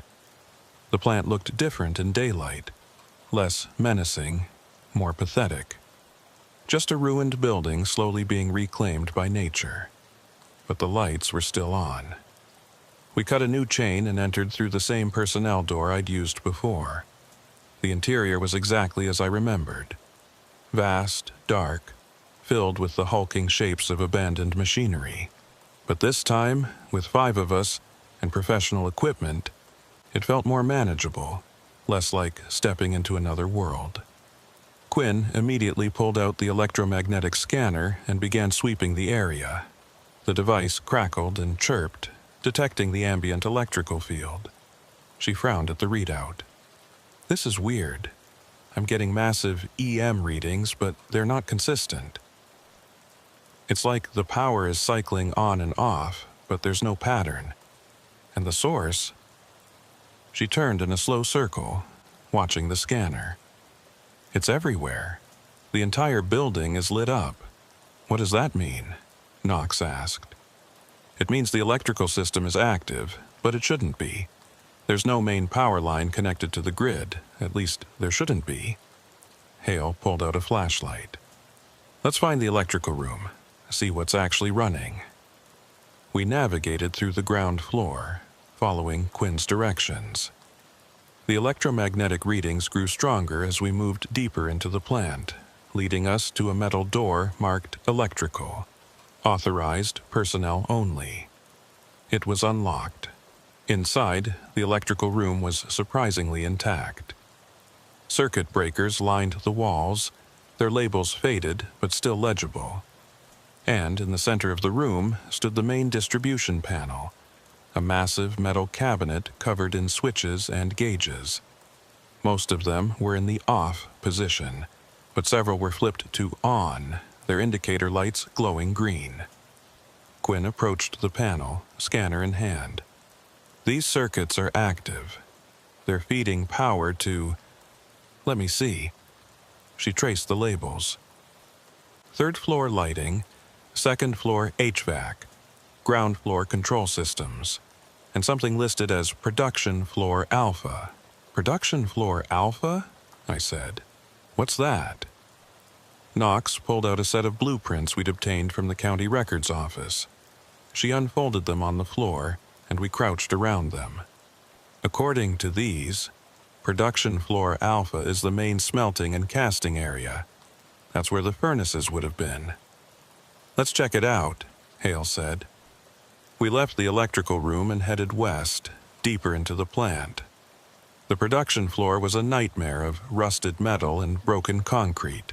The furnaces loomed like sleeping giants, their mouths dark and cold. Conveyor systems stretched into the shadows, their belts torn and sagging. Everything was silent, motionless, but the control panels were on, every single one. Green lights blinked across the boards. Digital readouts displayed temperatures, pressure levels, flow rates, all within normal operating parameters. As if the furnaces were running, but they weren't. They were cold, dead, empty. How is this possible? Sloan muttered, taking photographs. These systems require active monitoring. Someone had to input these values. Or something's feeding them false data, Quinn suggested. She connected a diagnostic cable to one of the control panels and pulled up the system logs on her laptop. Her eyes widened. Oh my God, what? Hale asked. The logs show continuous operation, daily, multiple shifts. The last entry was... She checked the timestamp. 43 minutes ago, someone logged a temperature adjustment on Furnace 2. We all stared at the cold, dark furnace. That's impossible, Knox said, but the logs didn't lie. According to the system, Hermitage Steel Plant had been operating at full capacity for the past 4 months, producing steel, running shifts, maintaining equipment, despite being abandoned for 5 years. And then the voices started. They were faint at first, distant. But they grew louder, converging on our position. I heard footsteps on the catwalks above, metal clanging against metal. And voices, clear, distinct, immediate. Who's on the floor? Is that maintenance? No, I think it's corporate. Inspectors, maybe. Shit. Everyone, stay sharp. Don't want them seeing anything out of spec. Hale drew his weapon. Show yourself, FBI. The voices stopped. The footsteps ceased. Silence fell over the production floor, heavy and absolute. Spread out, Hale ordered. Find the source. There has to be someone here. We split up, each of us taking a section of the floor. I moved along the eastern wall, checking behind equipment, scanning the shadows with my flashlight. Nothing. No one. Just rust and decay.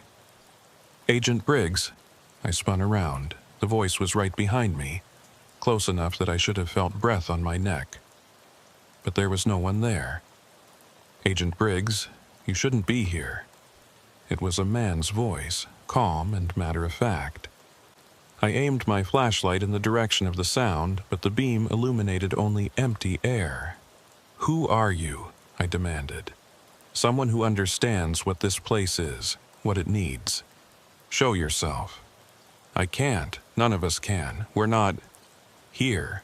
Not the way you are. My skin prickled. What does that mean? It means you need to leave. Now. Before you become part of it. Part of what? But the voice didn't answer. Instead, the machinery around me began to hum. The furnaces ignited with a roar, flames erupting from their mouths, heat washing over me in a wave. The conveyor belts started moving, their metal surfaces grinding and shrieking. And above, on the catwalks, I saw figures. Dozens of them. wearing hard hats and safety goggles, moving with purpose, working invisible controls. I stumbled backward, my pulse racing. This wasn't possible. None of this was real, but the heat was real, the sound was real, the figures above me were real. "Briggs!" Hale's voice cut through the chaos. "Fall back. Everyone out." I ran, we all ran, converging on the exit, the sounds of the factory roaring behind us. The voices shouted after us, desperate, pleading. "Don't go. We need you. We can't stop." We burst out into the daylight, gasping, shaking. Behind us, the plant stood silent once more, the sounds cutting off as if they'd never been. Hale leaned against his car, his face pale. What the hell was that? "I don't know," I said. "But we need answers, now." We regrouped at the motel, spreading out our evidence across 2 adjoining rooms. Quinn analyzed the electromagnetic data, looking for patterns. Sloan reviewed his photographs, comparing them to the blueprints. Knox researched the plant's history, pulling up newspaper archives and bankruptcy filings, and Hale and I tried to make sense of what we'd just experienced. Could it be mass hallucination? Hale suggested. Some kind of airborne toxin? Old factories can have all kinds of chemical residue. We'd need exposure over time, Quinn said without looking up from her laptop. And it wouldn't explain the electrical activity. That's measurable, objective. The circuits are really on. Then who's turning them on? Hale asked. No one had an answer. Knox spoke up from the corner, where she'd been scrolling through old news articles on her laptop. "I found something, an incident from 991, just before the plant closed." "What kind of incident?" I asked.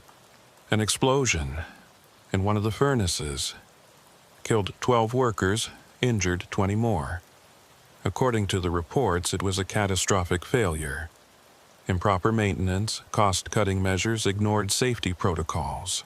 The company tried to cover it up, but OSHA launched an investigation. That's what triggered the bankruptcy. 12 workers, Sloan repeated. All killed at once. And the plant closed a month later, Knox continued. The bodies were recovered, funerals were held, but there was a lot of anger in the community. Families sued, workers picketed. Some people said the company abandoned the dead, that they rushed the cleanup and demolition to avoid further liability. I felt a chill. When did the power consumption start? Quinn checked her notes. December 95, 4 years after the explosion. 4 years, I said. That's how long it would take for the bankruptcy proceedings to settle, for the legal battles to die down, for people to move on. Hale stood up. "You're saying what? That the ghosts of dead workers are running the plant?"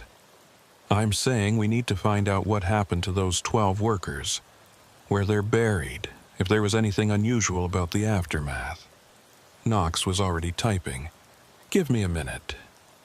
We waited in tense silence while she searched. Finally, she looked up, her expression troubled.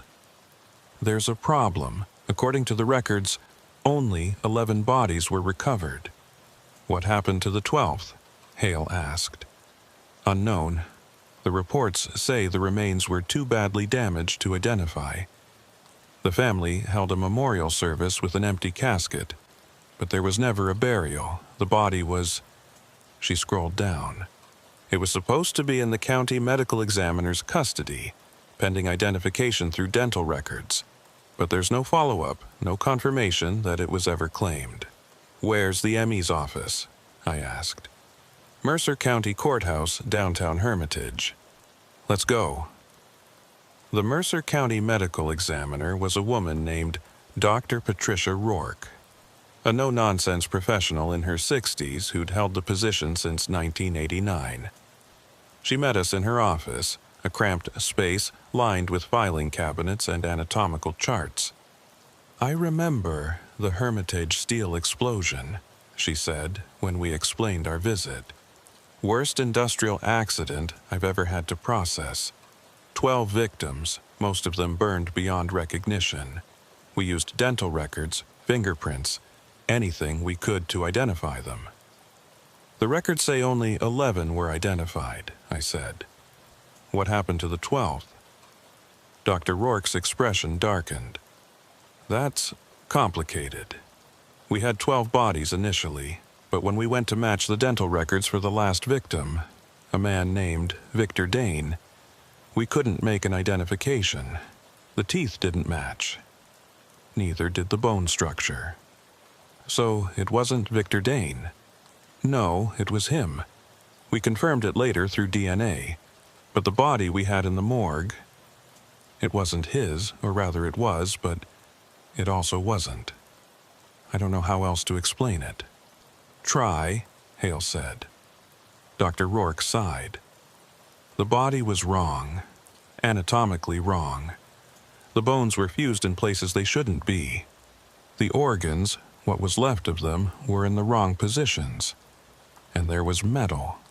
Not shrapnel from the explosion, but metal that had somehow integrated into the tissue, like the body had been part of the machinery. The room went silent. What did you do with it? I asked. I filed a report with the state medical board. They sent a specialist to examine it. He took samples, ran tests, and then sealed the case. Told me to cremate the remains and not to discuss it with anyone. So that's what I did. Do you have the report?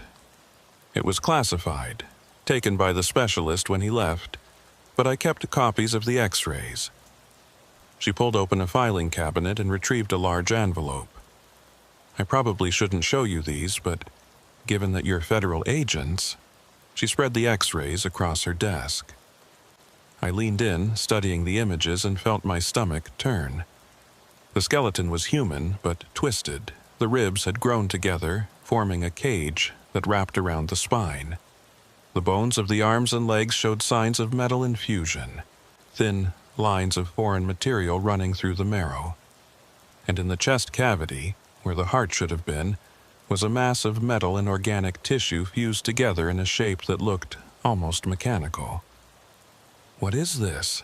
Knox whispered. "I don't know," Dr. Rourke said. "But it's the reason I've had nightmares for 5 years." We left the ME's office in silence.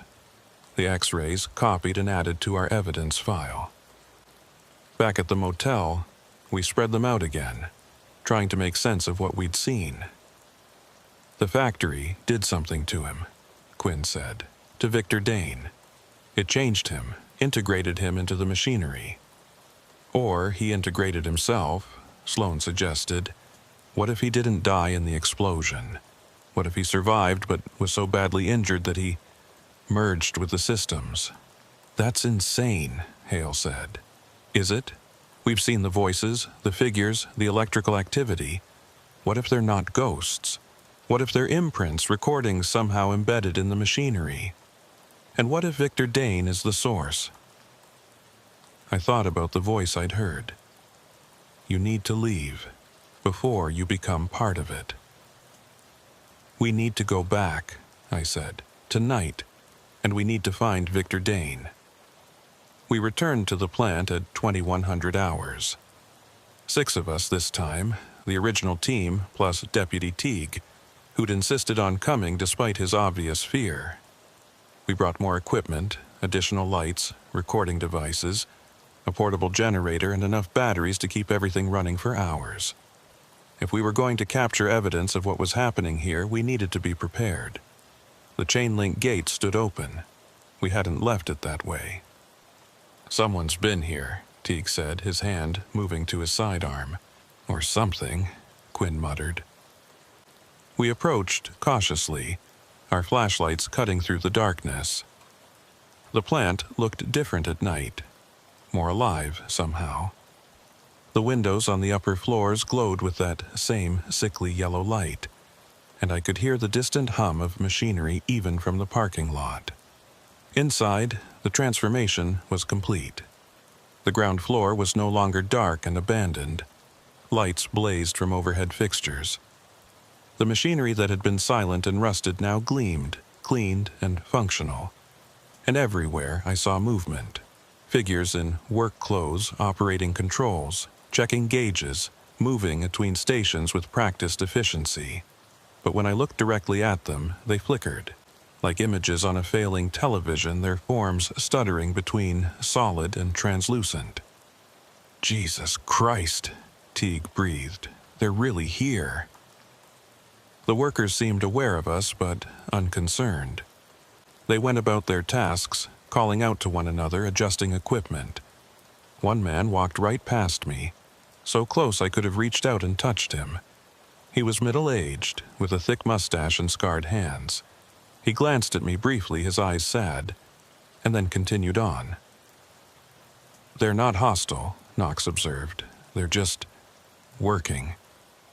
"Production floor Alpha," Hale said. "Let's go." We made our way through the plant, following the same route as before. The workers parted around us, creating a path but never quite acknowledging our presence. The air smelled of hot metal and burning coal, despite the cold furnaces, and the sound was overwhelming. The clang of hammers, the hiss of hydraulics, the roar of flames. A symphony of industry that shouldn't exist. The production floor was fully operational. The furnaces burned with white-hot intensity, their mouths open and hungry. Molten steel flowed along channels, glowing orange and red. The conveyor belts moved in smooth coordination, carrying ingots and billets to the next station. It was a perfectly functioning factory, frozen in 1991, and yet somehow still running. And in the center of it all, standing before the main control panel, was a man. He was tall, thin, dressed in the remnants of a foreman's uniform. But there was something wrong with him. His skin had a metallic sheen, like polished steel. His eyes glowed faintly, reflecting the light of the furnaces.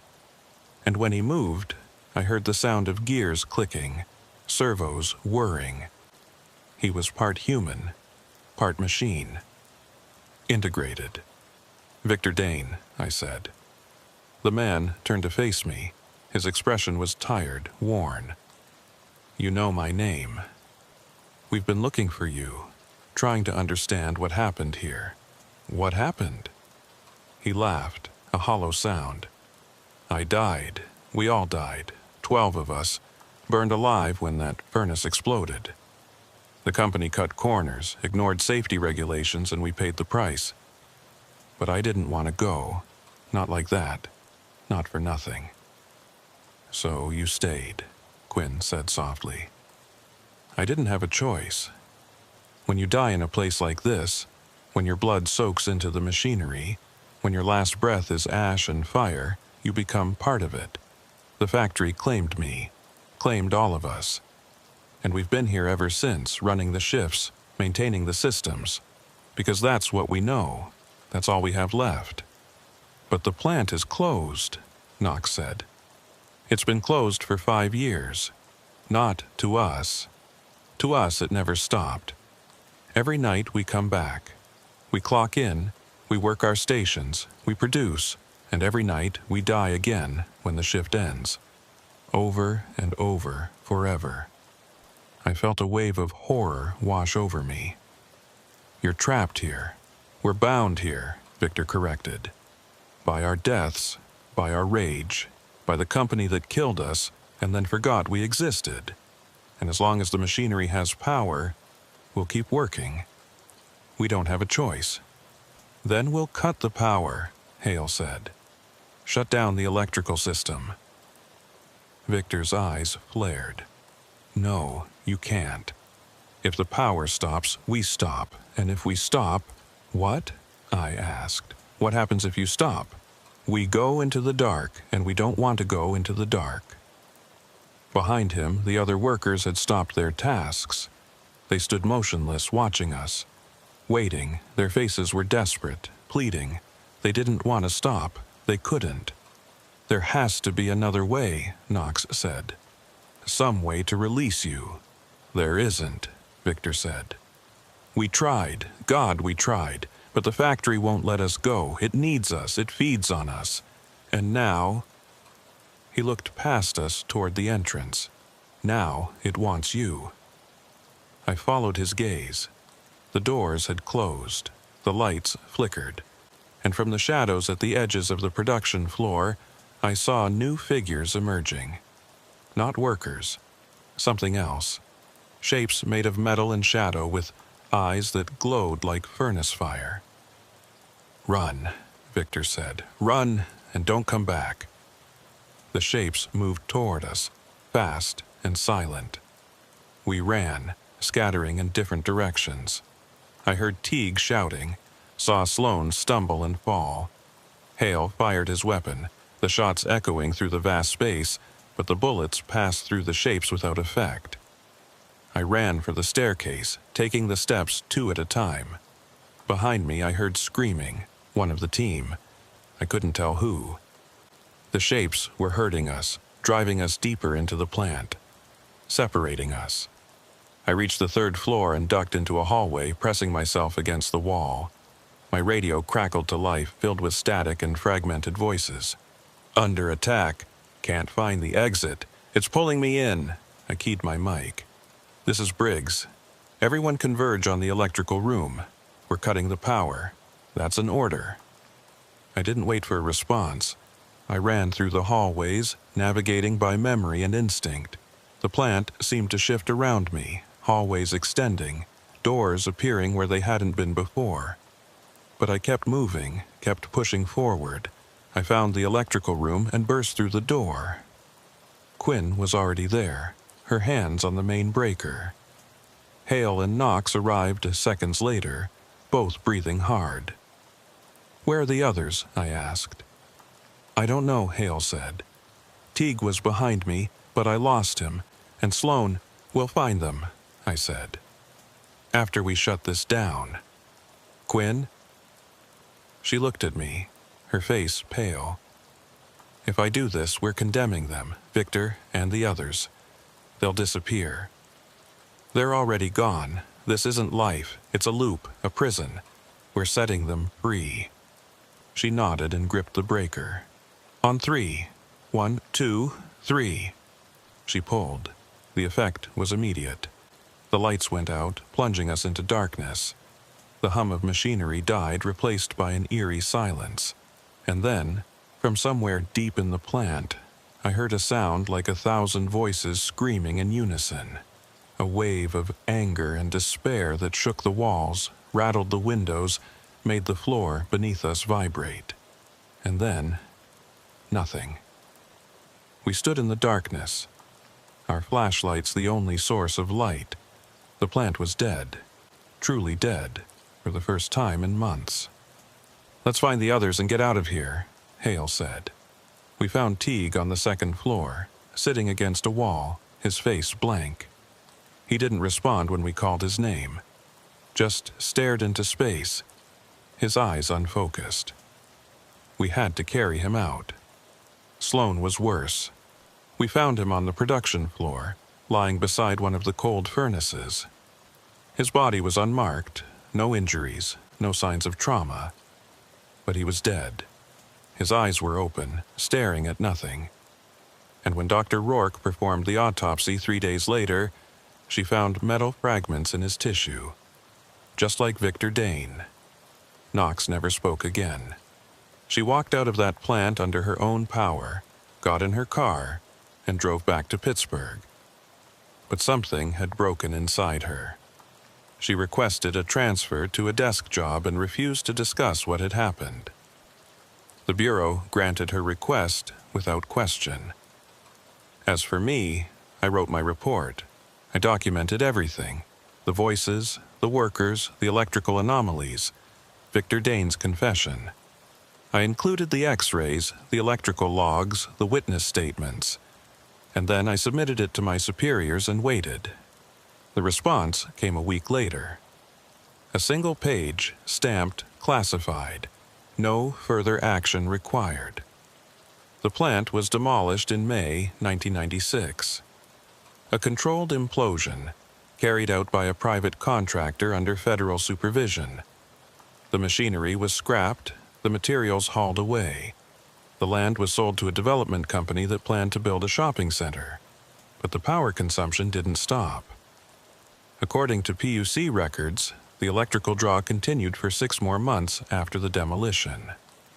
200,000 kilowatt hours per month, pulled from a facility that no longer existed. And then, in November 1996, it finally stopped. No one knows why. I left the FBI in '98. Not because I wanted to, but because I couldn't do the work anymore. Every case I touched felt hollow, meaningless. How could I investigate bank fraud or organized crime when I knew there were things in the world that defied explanation? Things that couldn't be fought with evidence and testimony. The Hermitage case stayed with me. I'd wake up in the middle of the night, hearing the voices, seeing Victor Dane's metallic eyes. I'd drive past factories and feel my skin crawl, wondering if anyone was trapped inside, working invisible shifts, dying over and over. In 2003, I received a letter. No return address, no signature. Just a single sheet of paper with a few lines of text. The factory is gone, but we're still here. In the steel. In the machines. In every piece that was salvaged and sold. We go where the metal goes. And we're waiting. Thank you for trying. VD. I burned the letter immediately, but the message stayed with me. I started researching, digging into records of the demolition and the disposal of the plant's materials. Most of it had been sold as scrap to recycling facilities across the Midwest. Melted down, reformed, incorporated into new products. Steel beams, car frames, appliances. The factory had been distributed across the country, its molecules scattered and repurposed. And wherever that steel went, strange things followed. In 2004, a high-rise in Cleveland reported unexplained electrical surges. Workers on the night shift claimed to hear voices in the walls, see figures moving through empty floors. The building's steel frame had been constructed using recycled materials from Pennsylvania. In 2006, an auto plant in Detroit shut down after multiple workers reported seeing apparitions on the assembly line. Men in outdated work clothes, operating machinery that didn't exist. The plant had recently upgraded its equipment, including hydraulic presses made from reclaimed steel. The pattern repeated itself. Factories, construction sites, industrial facilities, all experiencing the same phenomena. Voices, figures, electrical anomalies. And in each case, when I traced the materials back, they led to Hermitage. I tried to warn people, contacted the FBI, OSHA, even the EPA, but no one would listen. The cases were written off as worker stress, faulty wiring, mass hysteria, and I couldn't prove otherwise. I didn't have evidence, just a theory built on impossible events and a letter from a dead man. In 2011, I stopped trying.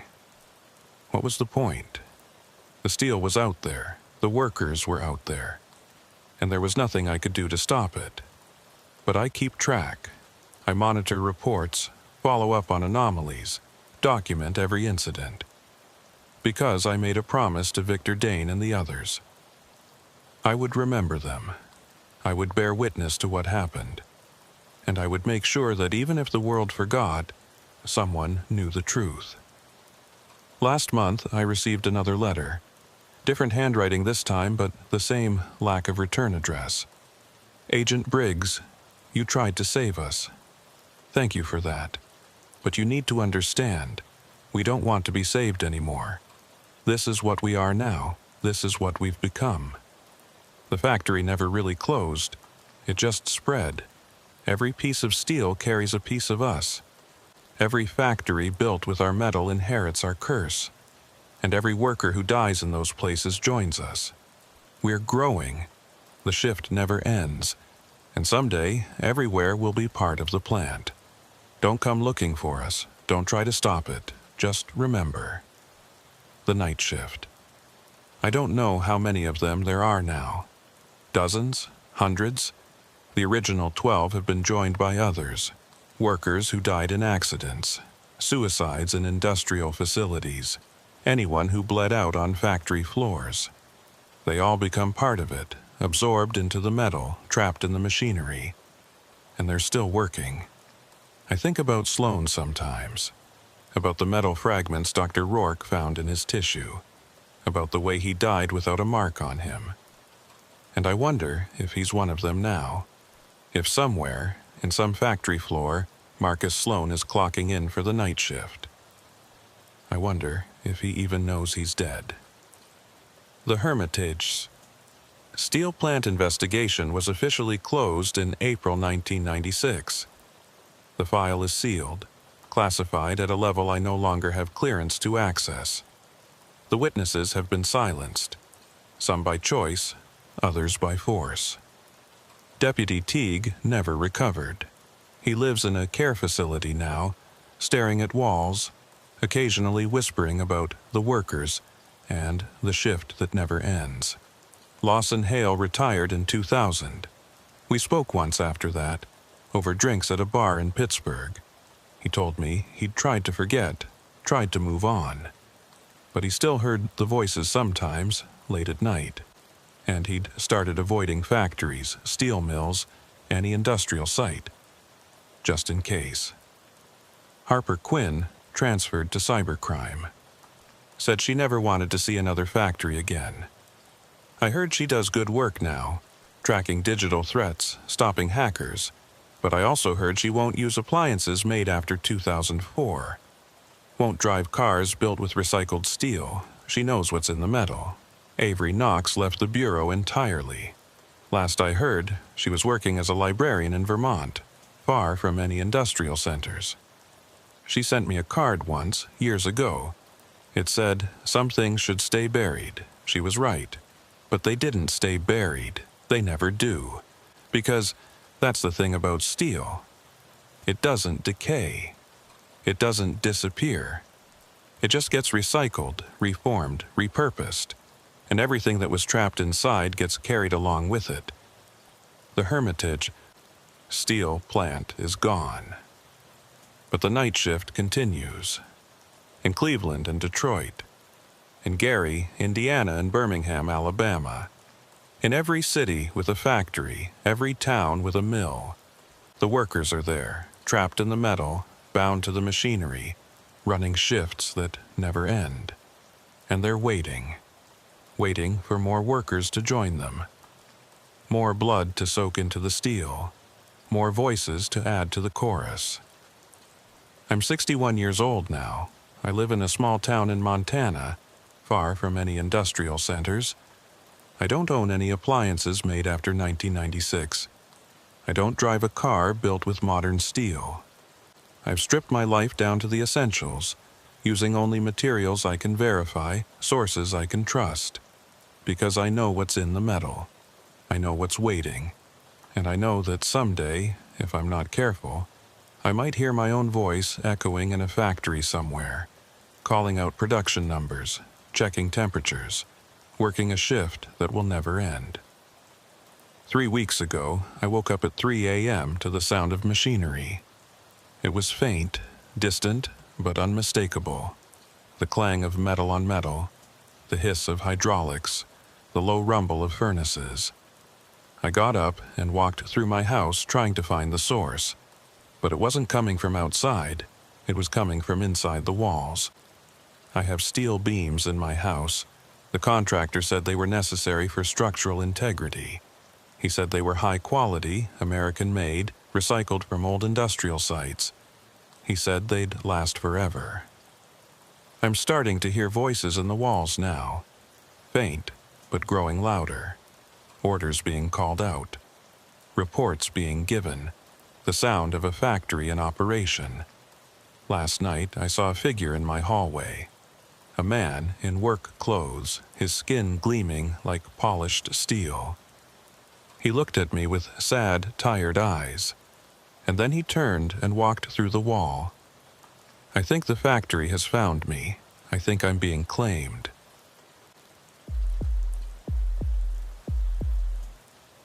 My name is Archer Sloan. I've been with the FBI for 11 years, stationed primarily in the Pittsburgh field office. My background is in missing persons cases, cold cases mostly, the ones where someone vanished without explanation, leaving behind questions that eat at families for decades.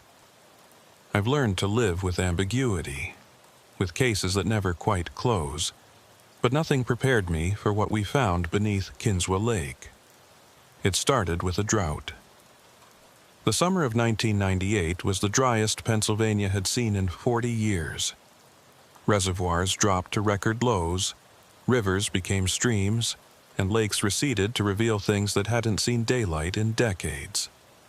Kinswa Lake, the massive reservoir created by the Allegheny Dam in 1965, shrank to 60% of its normal capacity. And as the water withdrew, something emerged. The call came from the Army Corps of Engineers on June 22nd. A surveyor named Martin Cruz had been documenting the exposed lakebed when he discovered structures, buildings, foundations, streets.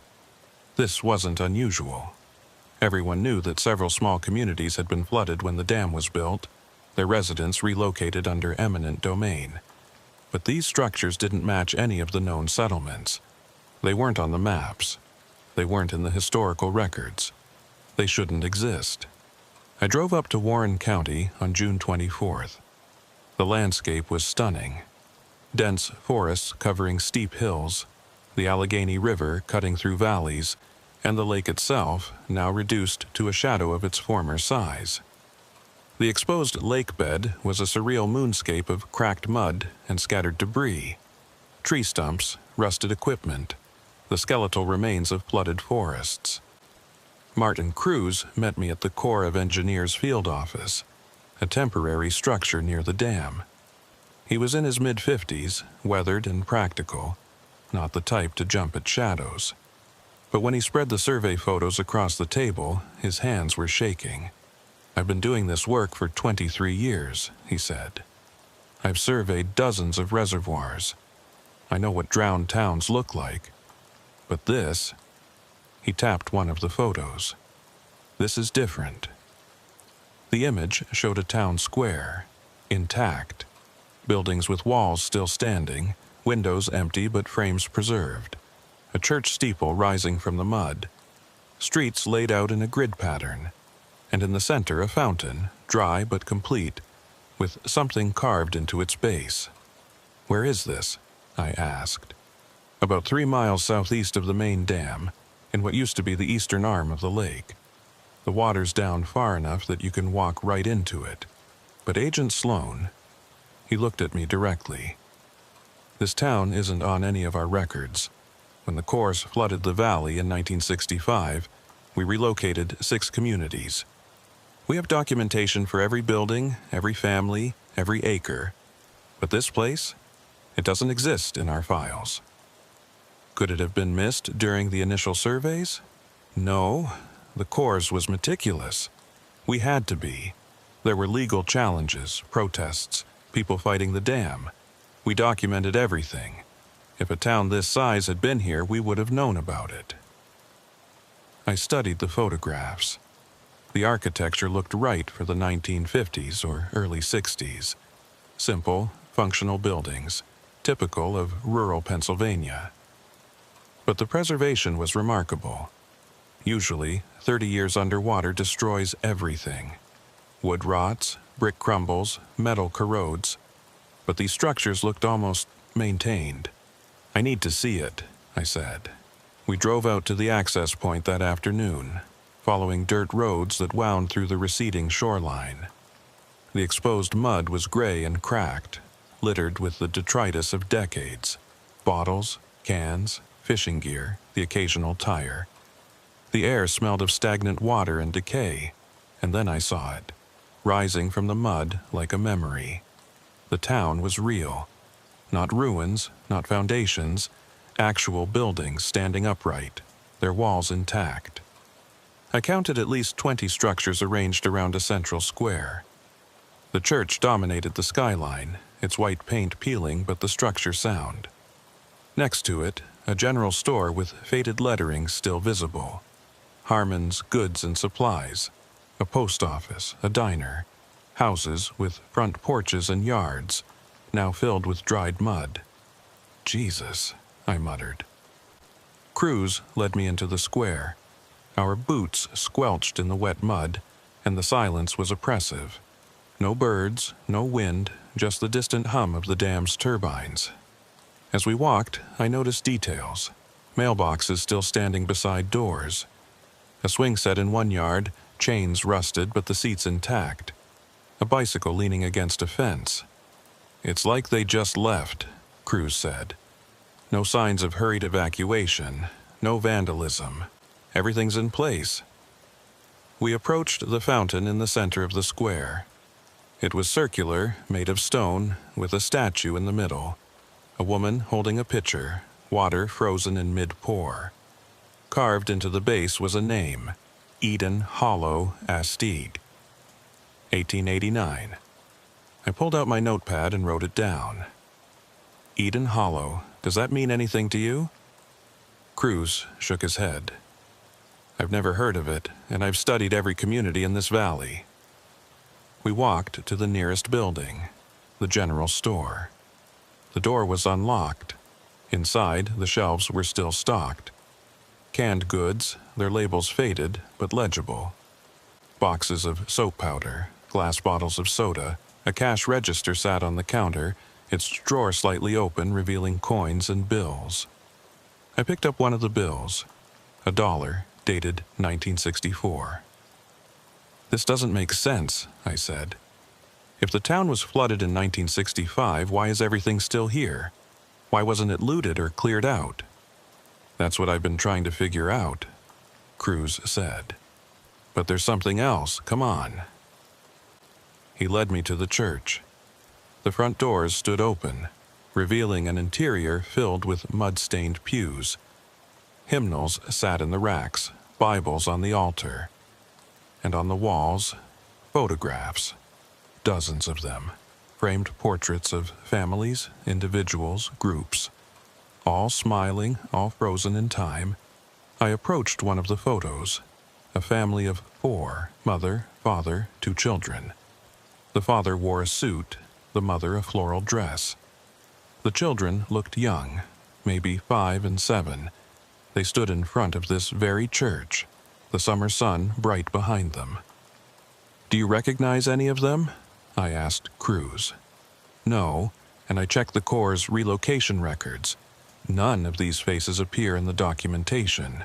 It's like these people never existed. I photographed the portraits, making sure to capture every detail. Then I noticed something strange. Every photo had the same date scrawled in the corner. June 1965. June 1965, I said. That's when the dam was completed, when the flooding began. Right. So why would they be taking family photos if they knew their town was about to be underwater? I didn't have an answer. We spent the next 2 hours exploring the town.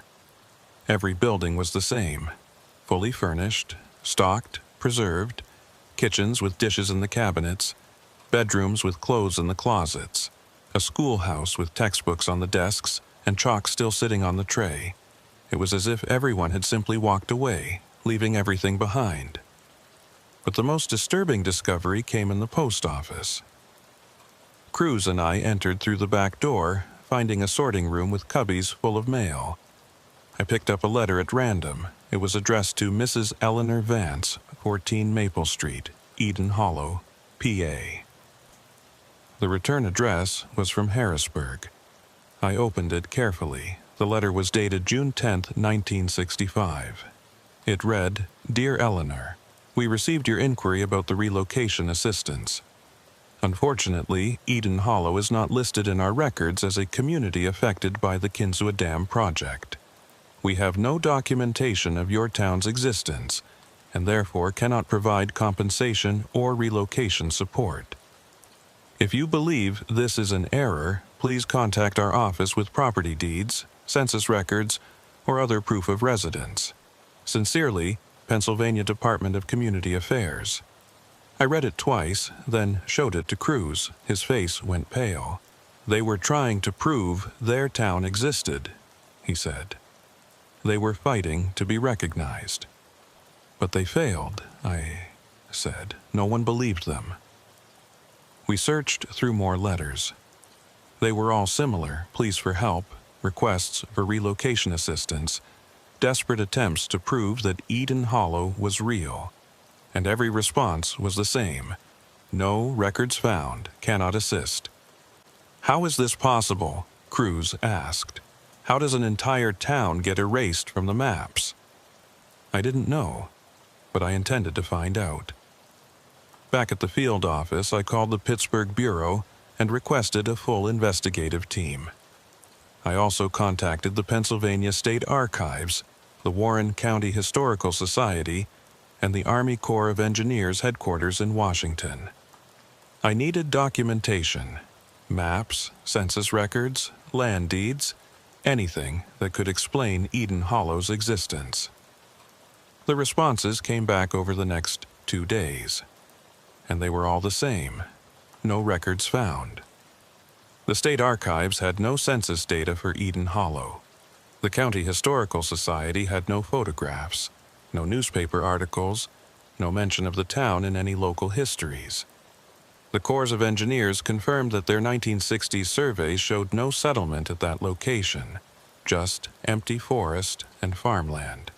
It was as if Eden Hollow had been erased. Not just forgotten, but actively removed from history. The investigative team arrived on June 27th. 3 agents from Pittsburgh, Wyatt Brennan, a veteran investigator with expertise in archival research, Jude Monroe, a forensic specialist, and Avery Holt, a junior agent with a background in cartography. We met at the Corps field office and reviewed everything I'd found. "This is unprecedented," Brennan said, studying the photographs. "A town this size doesn't just disappear from the records. Someone would have to deliberately remove every reference, every document, every piece of evidence." "But why?" Monroe asked. "What's the motive?" "That's what we're here to find out," I said. "We're going back to Eden Hollow.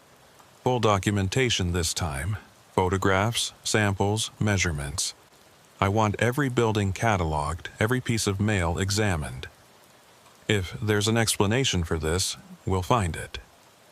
We loaded the vehicles with equipment and drove out to the site. The day was hot, the sun beating down on the exposed lake bed. As we approached the town, I felt a strange sensation, a pressure in my chest, like the air was thicker here. The others felt it too. Monroe mentioned a headache. Holt said her watch had stopped. We entered Eden Hollow, and I immediately noticed something new. The buildings looked different. Not physically, they were the same structures I'd seen before, but they felt occupied, like someone was watching us from the windows, even though I could see they were empty. "Let's split up," I said. "Brennan, you take the church and the post office. Monroe, check the residential buildings. Holt, you're with me. We'll document the town square and the commercial district." We spread out, moving through the town with methodical precision. Holt photographed everything while I took notes, measuring dimensions, recording details. The silence was absolute, broken only by the click of cameras and the scratch of pencils on paper. After about an hour, Monroe radioed in. "Agent Sloan, you need to see this." We found him at a house on the eastern edge of town. He stood on the front porch, his expression troubled. "Look at the mailbox." I walked over. The mailbox read, "The Monroe family, 8 Elm Street." "Your name," I said. "Yeah, and it's not a coincidence. Come inside." We entered the house. The interior was modest but well kept. A living room with a couch and armchairs, a kitchen with a table set for 4, bedrooms upstairs. And on the mantel above the fireplace, a family photograph. It showed 4 people. A man who looked remarkably like Jude Monroe. a woman with his eyes, and 2 children, both with his features, his build. "That's not me," Monroe said, his voice tight. "But it could be. That man looks exactly like my grandfather." I examined the photo closely.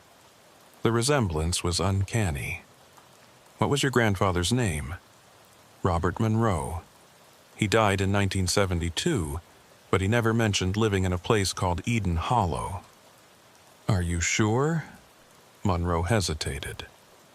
"Actually, my family never talked about where he came from. I just assumed it was somewhere in Pennsylvania, but no one ever specified. And when I tried to ask once, my grandmother got upset, told me to drop it." A chill ran through me. "We need to check the other houses, see if there are more connections." We did, and we found them. At 14 Maple Street, Brennan discovered a photograph of a woman named Eleanor Vance, and she was the spitting image of his mother. At 22 Oak Avenue, Holt found a family portrait that included a young girl who could have been her twin. Every agent had a connection to Eden Hollow, every single one of us. But it went deeper than just physical resemblance. As we searched through the houses, we found personal items that seemed impossibly familiar. In the Monroe house, Jude discovered a pocket watch in a bedroom drawer, the exact same model his grandfather had owned, down to the inscription on the back, "Time waits for no man."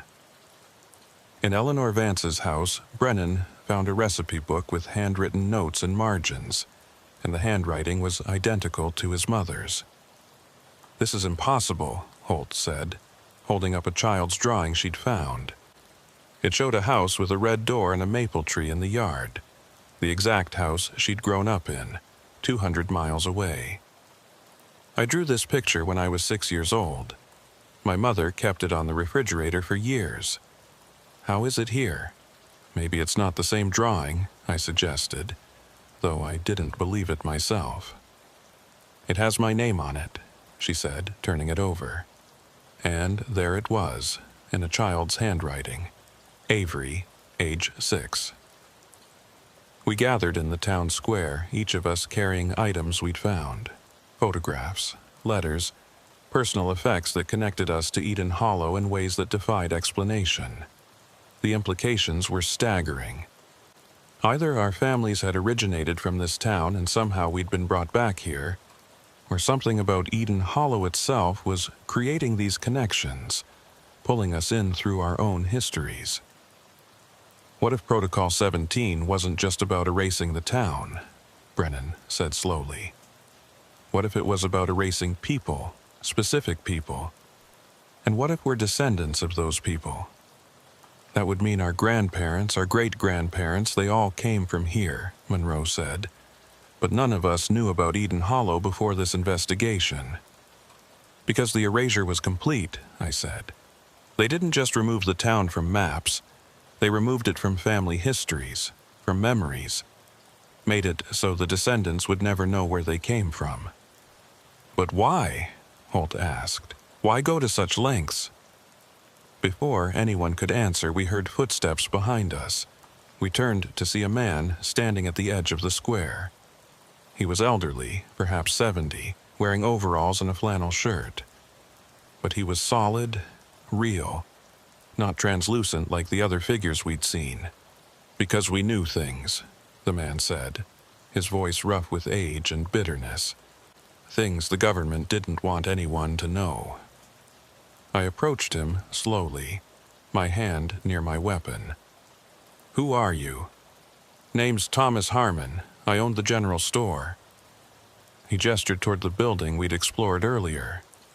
"I was 23 when they flooded the valley. I'm one of the 47. "That's impossible," Monroe said. "You'd be over 90 years old." "I am over 90, Harmon said. "But I'm not alive. Not really. I'm what's left. An echo. A recording trapped in this place playing over and over since the day I drowned." We stood in stunned silence. Harmon looked around the square, his expression filled with sorrow. Eden Hollow wasn't just any town, he continued. We were different. Our families had lived here for generations, going back before Pennsylvania was even a state. And we'd kept records, oral histories, knowledge passed down through the bloodlines. Knowledge of what? I asked. Of places like this, places where the world is thin, where time doesn't flow quite right, where the barrier between what is and what was becomes permeable. Our ancestors built Eden Hollow here deliberately, to guard this place, to keep others away. Guard it from what? Harmon smiled sadly. From being exploited, from being used. Because when you build something on a thin place, a dam, a factory, anything that tears into the earth, you create a wound, and wounds have consequences. He walked to the fountain and placed his hand on its edge. When they announced the dam project, we tried to stop it, told them what would happen if they flooded this valley, but they didn't listen. Called us superstitious, backwards, ignorant country folk trying to block progress. So they erased you, Brennan said. They erased us, removed us from the records so we had no legal standing to fight back. And when we refused to leave, when we said we'd rather drown than abandon our duty, they let us. Filled the reservoir and watched us die. But you're still here, Monroe said. Still guarding. We can't stop. Even in death, the duty remains. And now the town itself has become part of the guardianship. Anyone who tries to remember Eden Hollow, who tries to acknowledge what happened here, gets drawn in, becomes part of the eternal watch. I felt a chill run through me. That's what happened to us. We were brought here. You were called here, Harmon corrected, because you have the blood. Because somewhere in your lineages, you're connected to the families of Eden Hollow, and the town recognized you, drew you back. Can we leave? Holt asked, her voice somewhere. Harmon looked at her with pity. You can walk away, but you'll never truly leave. Part of you will always be here, tied to this place, and when you die, you'll come back. Join us in the eternal guardianship. The bell in the church tower began to ring, slow and mournful. Harmon turned toward the sound. My time is almost up. The echo is fading. But remember what I told you. This place exists for a reason. The government tried to destroy it, but they only made it stronger. Gave it 47 more guardians, 47 more voices calling out warnings. He started to fade, becoming translucent.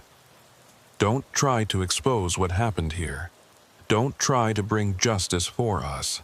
That's not what we need. We need you to remember, to carry the knowledge, to make sure no one builds on thin places ever again. Wait, I called out. How do we know where the thin places are? But Harmon was gone, dissolved into the afternoon air. We stood alone in the square, the bell still ringing, each of us processing what we'd learned. We need to document this, I said finally. Every word, every detail. But even as I said it, I knew it was futile. No one would believe us. And even if they did, the forces that had erased Eden Hollow once would erase it again. This isn't possible, Holt whispered. We were randomly assigned to this case. There's no way. It's not random, I interrupted. Someone wanted us here, someone who knew about our family connections. But how? Brennan demanded. How does a town that doesn't exist in any record somehow connect to all of us? Before anyone could answer, we heard it. A sound from the center of town. A bell ringing slowly, methodically. We rushed to the square and found the church bell swinging in the steeple, pulled by an invisible hand, and then we heard the voices. They started as whispers, barely audible, but they grew louder, overlapping, multiplying. Men, women, children, all speaking at once. Some were calling names, Others were repeating phrases, "Remember us," "Don't forget," "We were here." The voices surrounded us, coming from every building, every street, and as they grew in volume, the town began to change. The colors intensified, the peeling paint looked fresh, the rusted metal gleamed. Lights flickered on in windows. Smoke rose from chimneys. The fountain in the square started flowing, water pouring from the statue's pitcher. Eden Hollow was coming back to life. "Fall back," I ordered. "Everyone to the vehicles, now." We ran, but as we fled, I looked back and saw them. Figures in the windows, standing on porches, walking through the streets. Men in work clothes, women in dresses, children playing in yards. They looked solid, real, and they were all watching us leave. We didn't stop until we reached the vehicles. Monroe's hands were shaking so badly he could barely open the door. Holt was crying. Brennan kept muttering, "This can't be real. This can't be real." But it was real. We'd all seen it. Back at the field office, we tried to make sense of what had happened. The logical part of my brain insisted there had to be an explanation. Mass hallucination, environmental factors, something in the water. But I knew better. I'd seen the photographs, the letters, the town itself. Eden Hollow was real, and it was trying to tell us something. That night I couldn't sleep. I kept thinking about the voices, the figures, the way the town had transformed before our eyes, and I kept coming back to one question. Why us? Why had we been brought here? Around 200 hours, my phone rang. It was Monroe. "Agent Sloan," I called my mother, asked her about my grandfather's family, where they came from. And she said they lived in a small town near the Allegheny River, a place that was flooded in the 60s when they built the dam. She said the government forced them out, gave them almost nothing in compensation. My grandfather never got over it. He died bitter, angry that his home had been erased. Did she say the name of the town? A long pause. Then she said they weren't allowed to say the name, that the government had made it illegal, that anyone who tried to talk about it would be silenced. My blood ran cold. Silenced how? She didn't know. But she said my grandfather used to have nightmares. He'd wake up screaming about drowning, about water rising, about being forgotten. And he'd say the same thing every time. "We're still there, under the water, waiting." I thanked Monroe and hung up. Then I pulled out my case files and started going through them again, looking for any mention of government suppression, of towns deliberately removed from records. And I found something. A memo from 1964, classified until 1995, about communities of concern near the Kinzua Dam site. The memo referenced potential resistance and necessary measures to ensure project continuity. One line stood out: implementation of Protocol 17 authorized for non-compliant settlements. I had no idea what Protocol 17 was, but I was going to find out. I spent the next morning at the Pennsylvania State Archives in Harrisburg, searching for any reference to Protocol 17. The archives are massive. Miles of documents, decades of bureaucratic paper trails. But I've learned that if you know where to look, you can find anything. I started with Army Corps of Engineers records from the 1960s, specifically focusing on the Kinzua Dam project. The official documentation was sanitized. Environmental impact studies, engineering reports, relocation agreements. Nothing controversial. Nothing that would explain a missing town. But government agencies always create duplicates, backups, copies for different departments. And sometimes those copies end up in places they shouldn't. I found what I was looking for in a mislabeled box of Department of Interior correspondence from 1964. A folder marked Kinzua, Special Operations. Inside were photocopies of internal memos between federal officials. Most were routine: budget allocations, timeline adjustments, personnel assignments. But buried in the middle was a memo dated April 3, 1964, from someone named Edmund Cortez, Assistant Director of Regional Development. The subject line read, Protocol 17, Eden Hollow Implementation. I read it 3 times, my hands shaking. Following continued resistance from Eden Hollow residents to relocation orders and their refusal to accept federal compensation, Protocol 17 has been authorized. All documentation relating to the settlement will be removed from official records. Census data will be adjusted. Property deeds will be voided. The town will cease to exist in all federal, state, and county databases. Residents have been given final notice to evacuate. Those who refuse will be subject to prosecution under eminent domain statutes. However, given the town's remote location and minimal population, estimated 47 individuals, forced removal is deemed unnecessary. When the reservoir fills, the problem will resolve itself. All personnel are reminded that discussion of Eden Hollow is prohibited under national security protocols. Any inquiries about the settlement should be redirected to standard relocation channels.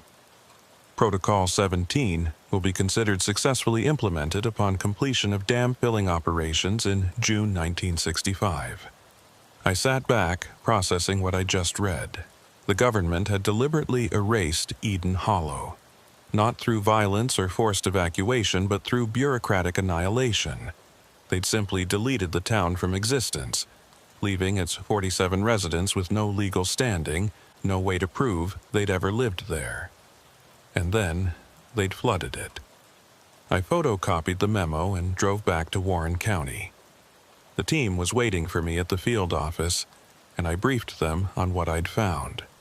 The reaction was exactly what I expected: shock, anger, disbelief. They killed those people, Monroe said, his voice flat. They knew the residents wouldn't leave, and they flooded the valley anyway.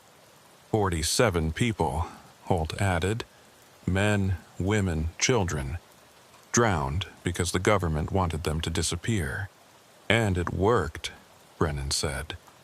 For 33 years, no one knew Eden Hollow existed, until the drought exposed it. Which means the town we're seeing isn't just ruins, I said. It's evidence of a cover-up, a mass killing disguised as a relocation project. We need to bring this to the Bureau, Monroe said. Get a full investigation opened. This is federal-level conspiracy. I agree.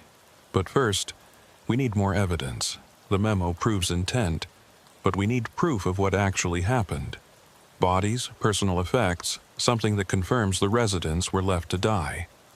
You want to go back, Holt said. It wasn't a question. We have to. This is the only chance we'll ever have. Once the water level rises again, Eden Hollow will be gone. We need to document everything before it's too late. We returned to the town that afternoon, this time with more equipment: underwater cameras, excavation tools, body bags. We didn't know what we'd find, but we needed to be prepared. The town looked different. The buildings were darker, their windows like hollow eyes. The fountain had stopped flowing, leaving the basin dry and cracked. And the air smelled wrong, not like mud and decay, but like something else, something old and stagnant, like breath exhaled too long ago. Stay together, I said. No one goes off alone. We document everything and get out before dark. We started with the church, figuring it was the most likely place for records. The interior was dim, lit only by the light filtering through broken windows. We searched the offices, the sacristy, the basement, and in a storage room behind the altar we found them. Records, handwritten ledgers documenting births, marriages, deaths, baptismal certificates, funeral notices, all for residents of Eden Hollow. I carefully photographed every page, preserving names and dates. Then I found the last entry. It was dated June 14th, 1965. A single line in shaky handwriting. "The water is rising. They're not coming for us. God have mercy." No signature. Just that final plea. Written as the town drowned. Sloan. Brennan's voice came from the basement. "You need to see this." I descended the narrow stairs, my flashlight cutting through the darkness. The basement was flooded. Not with lake water, but with something else. A dark liquid that reflected the light like oil. And floating in it were shapes. Dozens of them. Photographs. Hundreds of photographs, face down in the water. I carefully picked one up and turned it over. It showed a family, the same family from the Monroe house. They were standing in front of the church, smiling. And written on the back in faded ink, "Last photo, June 13th, 1965. We won't be forgotten. We collected as many as we could, placing them in evidence bags. Each one showed residents of Eden Hollow, dated June 1965, the last days before the flood. They knew, Holt said quietly. They knew they were going to die, and they documented everything. They wanted proof. Proof that someone destroyed, Monroe added. Someone who implemented Protocol 17. We left the church and moved to the residential area. I wanted to search the houses, look for personal effects, anything that could identify the victims. But as we walked through the streets, I noticed something wrong. The houses were arranged differently. Streets that had been straight now curved. Buildings that had been on the left were now on the right. The town was rearranging itself. "Is anyone else seeing this?" Holt asked, her voice tight with fear. "I am," I said. "The town is changing." "How is that possible?" "I don't know. But we need to move faster." We entered the nearest house, number 22, the one with Holt's family photograph. The interior was exactly as we'd left it. But upstairs, in the bedroom, we found something new. A diary, sitting on the nightstand, open to the last page. I picked it up and read, June 14th, 1965. The water is at the door. We can hear it rising, pressing against the walls. Papa says we have to go upstairs, that maybe the second floor will be safe. But we all know it won't be. The dam is full. The valley is flooding. And we're still here. I don't understand why they did this to us. We're Americans. We pay taxes. We served in the wars. Why doesn't anyone care that we're dying? Mama says God is watching, that he sees what's being done, but I don't think God is watching. I think he's turned away. If anyone finds this, please remember us. Please tell the world that Eden Hollow existed, that we existed. We were here. The entry ended there. I carefully photographed each page, then placed the diary in an evidence bag.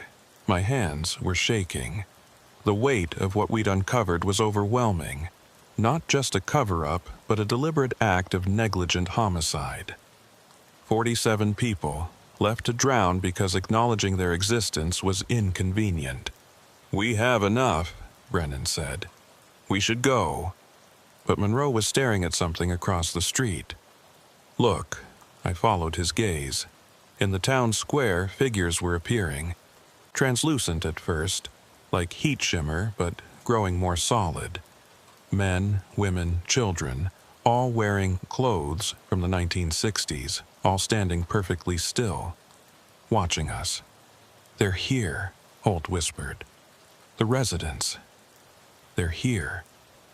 The figures didn't move. They just stood there, dozens of them, filling the square.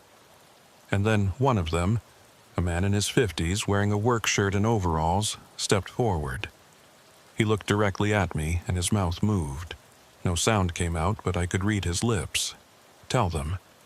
"We will," I said aloud. "I promise." The man nodded once, then turned and walked toward the church. The others followed, filing into the building one by one. When the last figure entered, the church doors slammed shut with a sound like thunder. "We need to leave," I said. "Right now." We ran to the vehicles, not looking back.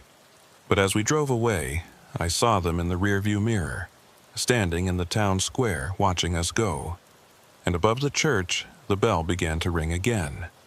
Slow, steady, like a funeral toll. That night, I compiled everything we'd found into a comprehensive report.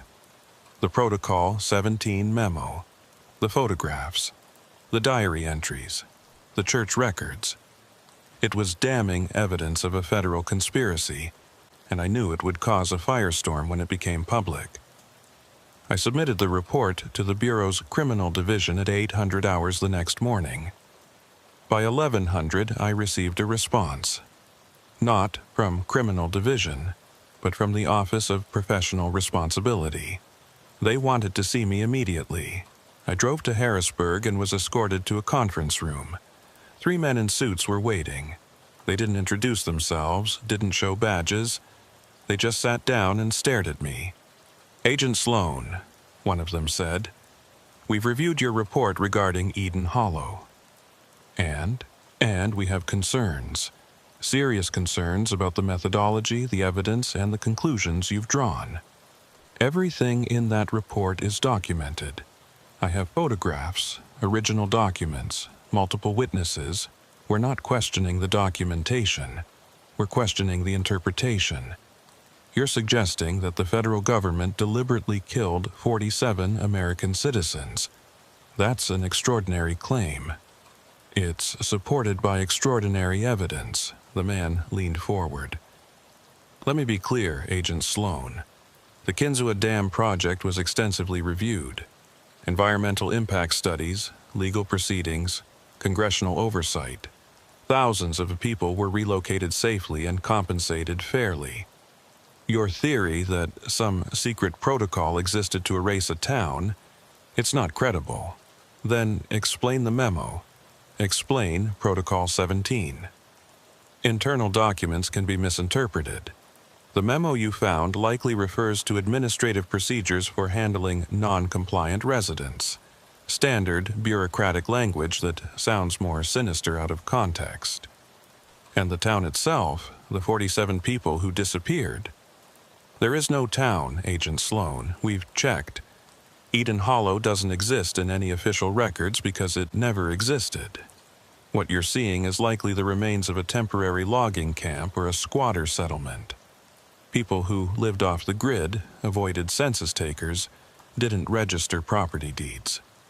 I have photographs of families, diaries, church records, which prove that people lived there at some point. But they don't prove a conspiracy. They don't prove murder." I stared at him, understanding what was happening. They were shutting me down, closing the investigation before it could go any further. "What about my team?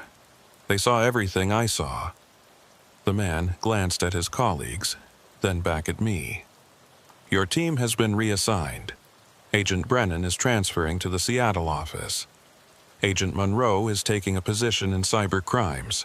Agent Holt has requested a leave of absence for personal reasons. You're splitting us up. We're optimizing resource allocation. This investigation is closed, Agent Sloan. Eden Hollow is a dead end. We'd like you to move on to other cases. And if I don't?" The silence was heavy. Finally, one of the other men spoke. "Then we'll have to question your fitness for duty, your judgment, your ability to distinguish reality from, let's call it, creative interpretation." It was a threat, subtle, but clear. If I pushed this, my career was over. I left the meeting and drove back to Warren County. I needed to see Eden Hollow one more time, to document everything before the water rose and it disappeared again. But when I reached the access point, Army Corps of Engineers trucks blocked the road. Workers were everywhere, erecting barriers, posting signs. Hazardous area. No trespassing. Martin Cruz was there, supervising the operation. When he saw me, he walked over, his expression apologetic. "They're sealing it off," he said. "Orders from Washington. They're calling it a contaminated site. Old industrial chemicals, hazardous materials. No one's allowed near it." "That's bullshit. There's nothing hazardous about it."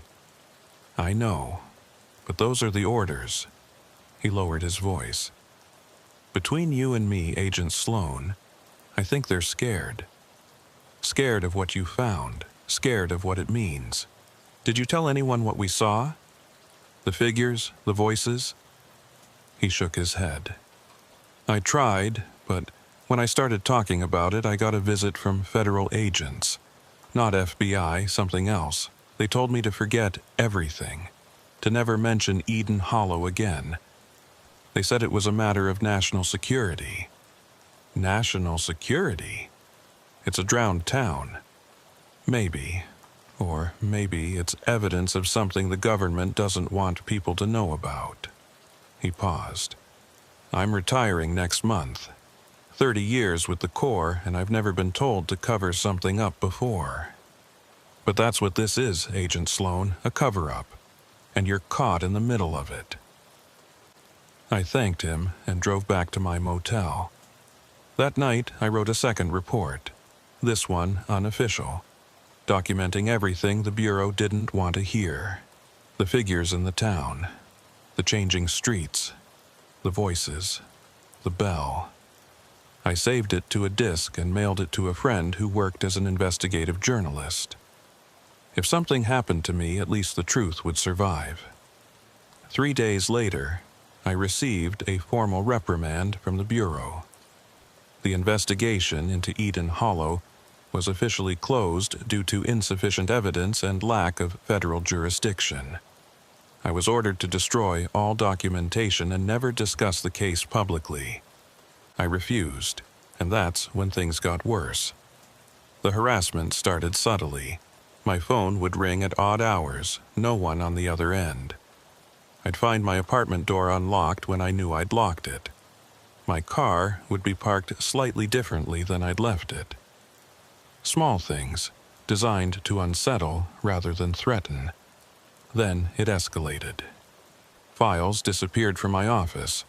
Not just Eden Hollow materials, but other cases, personal documents, anything that could be used to discredit me if they decided to move against me directly. My computer was accessed remotely, emails deleted, reports altered. But the worst part was the dreams. Every night, I'd find myself back in Eden Hollow, walking those streets, hearing the bell ring, and in the dreams, I could see the water rising. Slowly at first, then faster, filling the streets, climbing the buildings. I'd try to run, but my legs wouldn't move. I'd try to scream, but no sound would come out. And as the water reached my chest, my neck, my mouth, I'd see Thomas Harmon standing in the square, watching me with those sad, knowing eyes.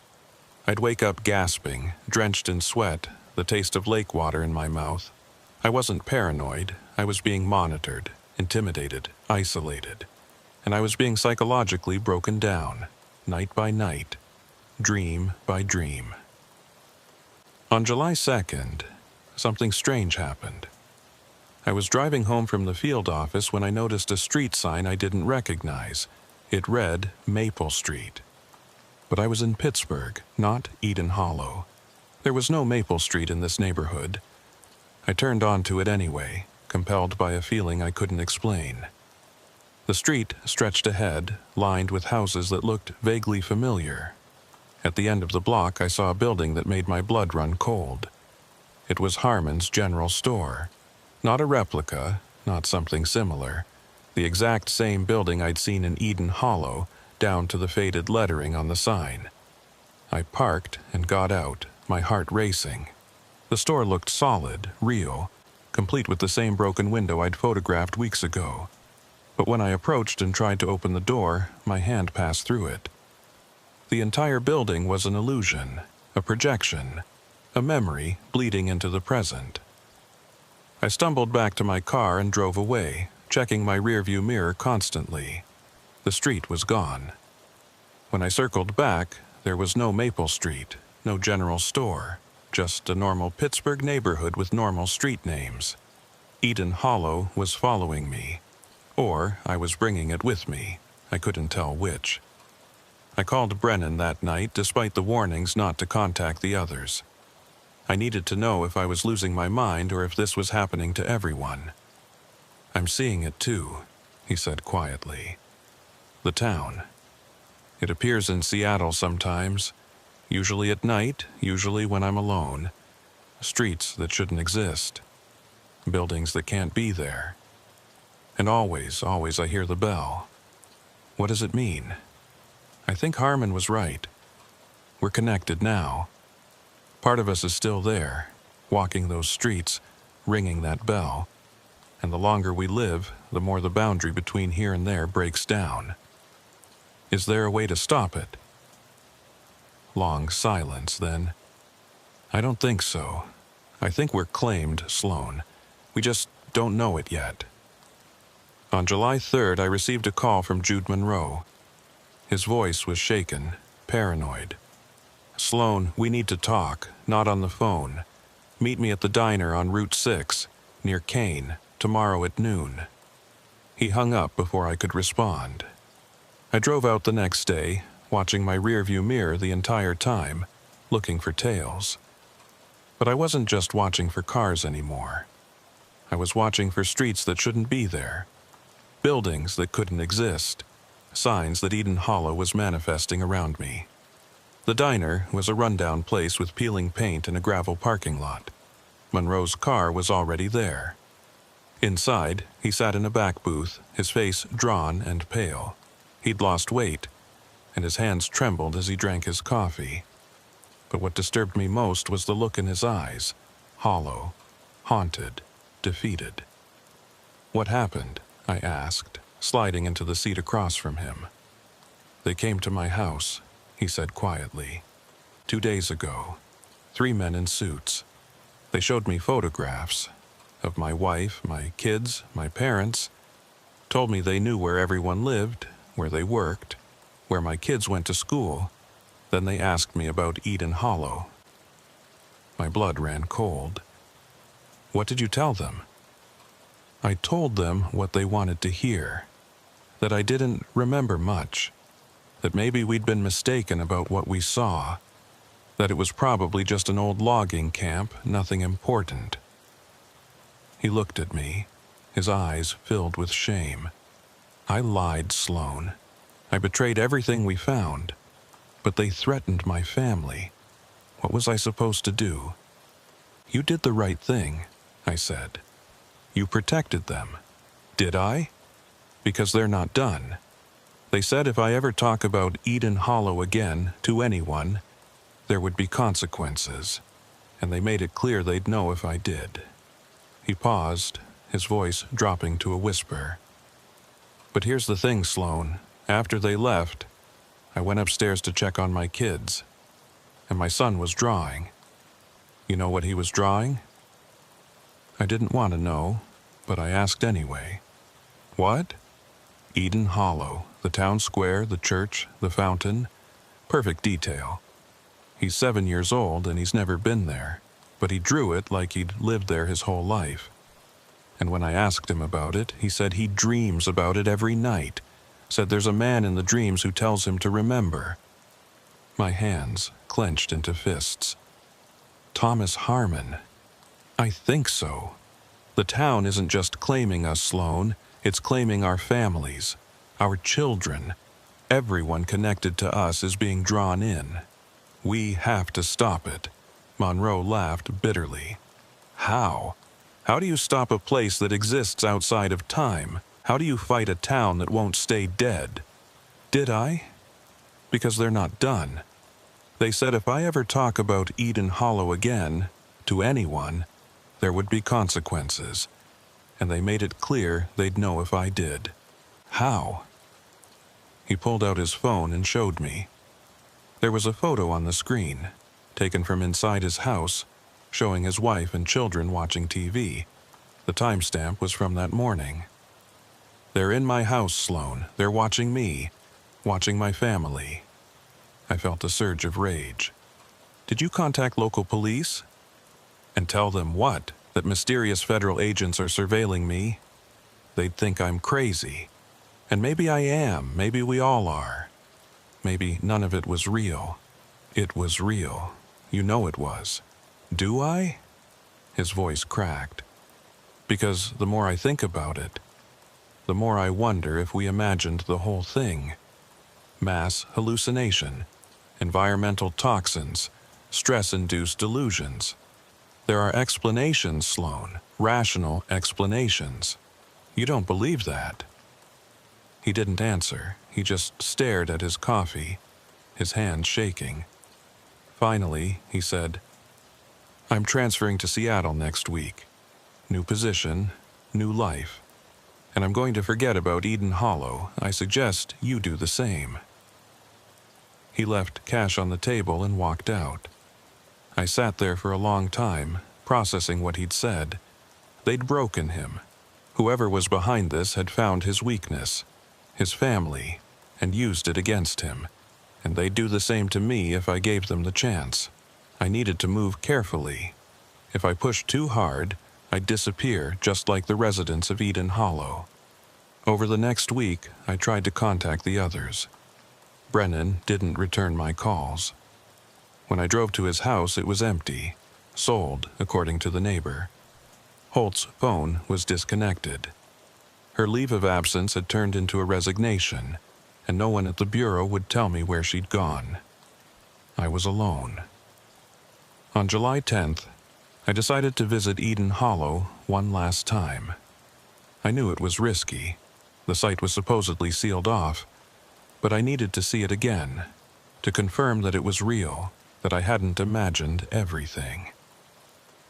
I drove out to the reservoir at night, parking a mile away and hiking in on foot.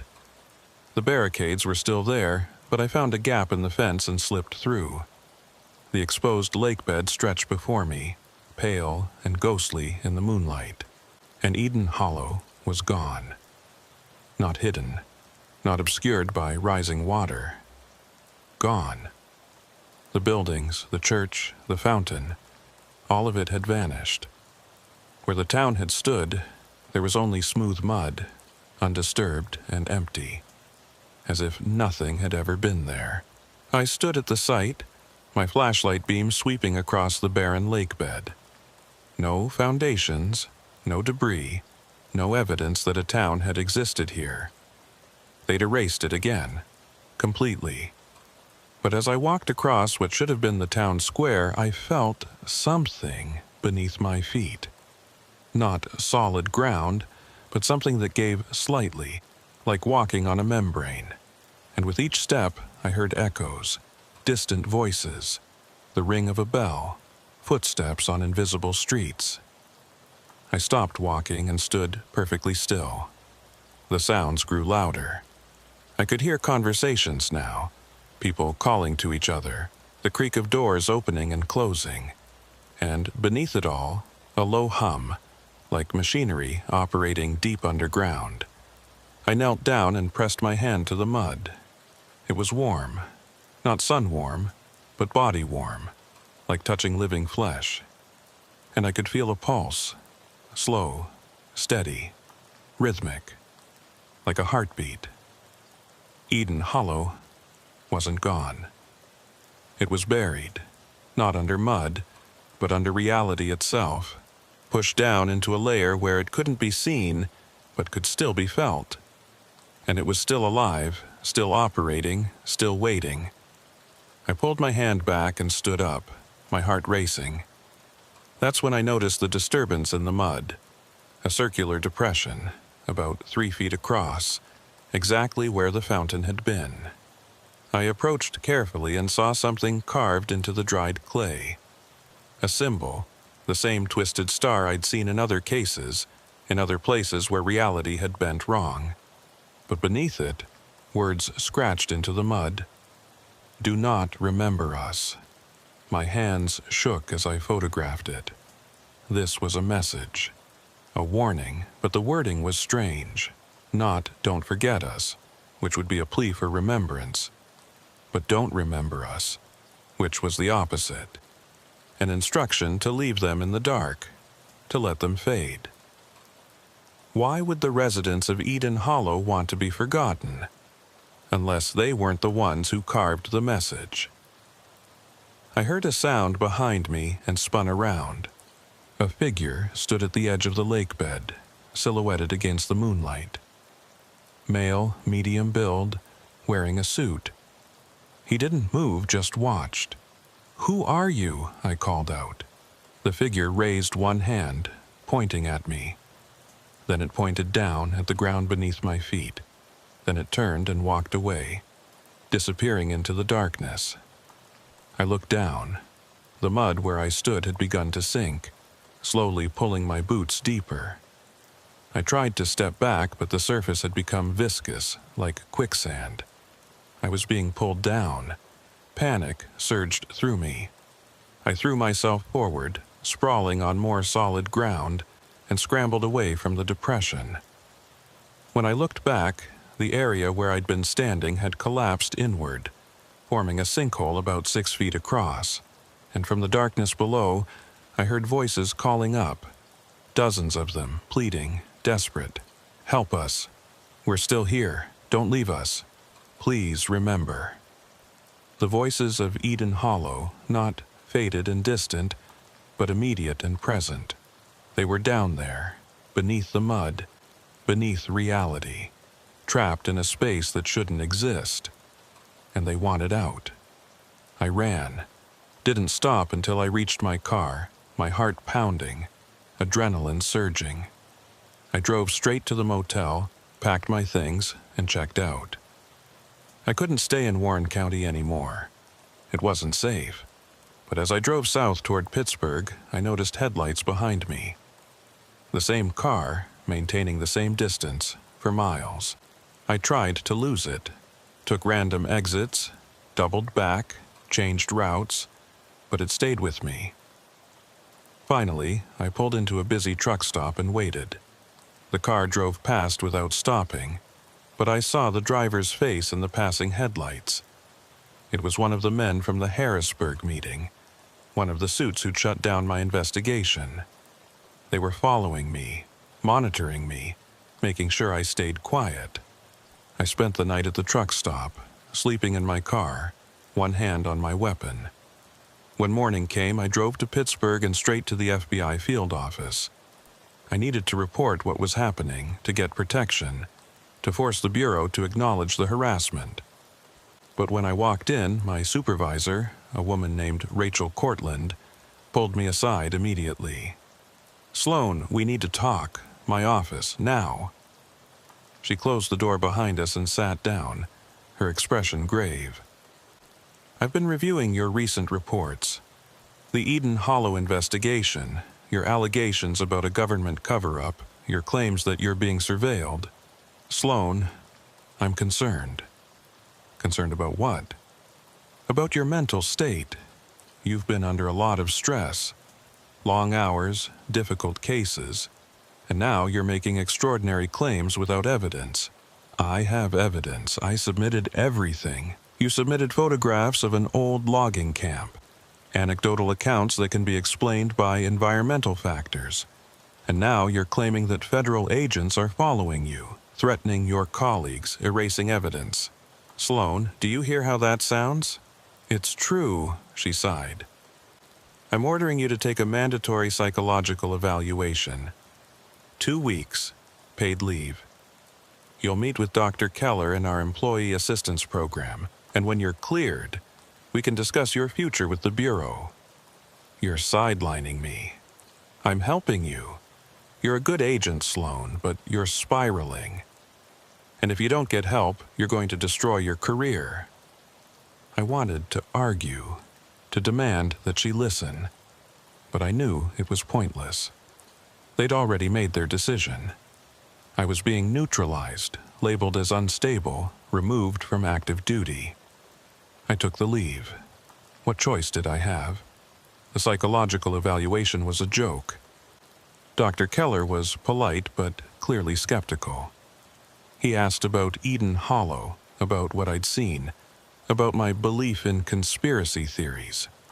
I tried to explain, to present the evidence, but he just nodded and took notes. At the end of the second session, he said, "Agent Sloan, I think you're experiencing a stress-related delusional episode. It's not uncommon in your line of work. The good news is, it's treatable. I'm recommending a course of therapy and possibly medication. I'm not delusional. Of course not. But you're seeing patterns that aren't there, connecting events that aren't related. That's a sign of anxiety-induced hypervigilance. With treatment, you'll feel much better." I left his office knowing I'd never convince him, or anyone else. Eden Hollow was gone. The evidence was destroyed, and I was being gaslit into silence. But I wasn't done yet. I still had the disc I'd mailed to my journalist friend, the complete, uncensored account of everything we'd found. If I couldn't get justice through the Bureau, I'd go public. Expose the cover-up, force someone to listen. I called my friend. His number was disconnected. I drove to his apartment. He'd moved out, suddenly, according to his neighbor. No forwarding address. I tried emailing him. The messages bounced back. Account deleted. They'd gotten to him, too. Whoever was behind this had found everyone connected to Eden Hollow and silenced them, one by one. And I was next. I disappeared on July 14th, '98. Not literally. I didn't vanish into thin air or get abducted by shadowy operatives. I just stopped investigating, stopped asking questions, stopped pushing, because I realized something. I couldn't win. The forces arrayed against me, whether they were government agencies, private contractors, or something else entirely, were too powerful, too organized, too thorough. Every avenue I pursued led to a dead end. Every witness was silenced. Every piece of evidence disappeared. Eden Hollow had been erased twice. First in 1964, when Protocol 17 removed it from official records, and again in 1998, when the truth threatened to resurface. I completed my psychological evaluation and returned to active duty. I took on new cases: bank fraud, kidnapping, white-collar crime. Normal investigations with normal outcomes. I never mentioned Eden Hollow again. Not to colleagues, not to supervisors, not even to my family. But I never forgot. Over the years, I collected fragments. Newspaper articles about the Kinzua Dam, obituaries of Army Corps engineers who'd worked on the project, declassified memos about reservoir construction. Slowly, carefully, I assembled a timeline of what had happened, but I also began noticing patterns. Other disappearances. Other towns that had been flooded for dam projects in the 1960s. Places in Tennessee, Kentucky, North Carolina. Small communities that had resisted relocation, that had been removed from official records, that had drowned when the waters rose. I traveled to these sites during my vacations, my off days, any free time I could find. I walked the shores of reservoirs, looking for signs of what lay beneath, and I found them. At Dale Hollow Lake in Tennessee, I discovered a submerged church steeple that appeared during a drought in 2005. Local historians had no record of a church at that location. When I investigated, I found references to a settlement called Harmony Springs that had been erased from county records in 1961. At Lake Cumberland in Kentucky, a fisherman told me about hearing bells ringing underwater, coming from depths where no bells should exist. He showed me photographs he'd taken, sonar images that revealed structures on the lake bottom, arranged in the pattern of a town. No documentation existed for any settlement at that location. The pattern repeated across the Southeast and Midwest. Thin places, as Thomas Harmon had called them, locations where reality was permeable, where time didn't flow correctly. The government had identified them, erased the communities that protected them, and flooded them. Not just to build dams, but to bury the evidence, to seal away the thin places where the world leaked through. Protocol 17 wasn't just about Eden Hollow. It was a nationwide operation, implemented dozens of times, erasing hundreds of communities and thousands of people. And everywhere I went, I saw the same symbol carved into trees, scratched into rocks, painted on the ruins, the twisted star, a marker left by the guardians, warning others to stay away. In 2008, I started experiencing lost time. I'd be driving and suddenly find myself 3 hours ahead, with no memory of where I'd been. I'd wake up with mud on my shoes and lake water in my car, but no recollection of going anywhere. And always, I'd find photographs on my phone, images I didn't remember taking, showing towns I didn't recognize, streets that shouldn't exist. They were pictures of Eden Hollow, but not the ruins I'd seen in 1998. These showed the town alive, populated, thriving. People walking the streets, lights in windows, smoke from chimneys. And in every photograph somewhere in the frame, I could see myself. Standing in the background, watching. Part of the scene. I was there. Even when I wasn't physically present, some part of me was walking those streets, existing in that impossible space beneath Kinsua Lake. The truth was worse than I'd imagined. Eden Hollow wasn't the only town. Between 1960 and 1965, at least 4 other small communities in the Allegheny region were subject to Protocol 17. Their names were removed from maps, their residents denied compensation, their existence erased. And when the dams filled, they drowned. Hundreds of people, maybe more. All killed through bureaucratic negligence and deliberate erasure. But why? What made these towns special? Why go to such lengths to erase them? I found the answer in a classified report from 1963, obtained through a Freedom of Information Act request that took 7 years to process. The report detailed sociological anomalies in certain rural Pennsylvania communities, places where residents showed unusual cohesion, resistance to external authority, and non-standard cultural practices.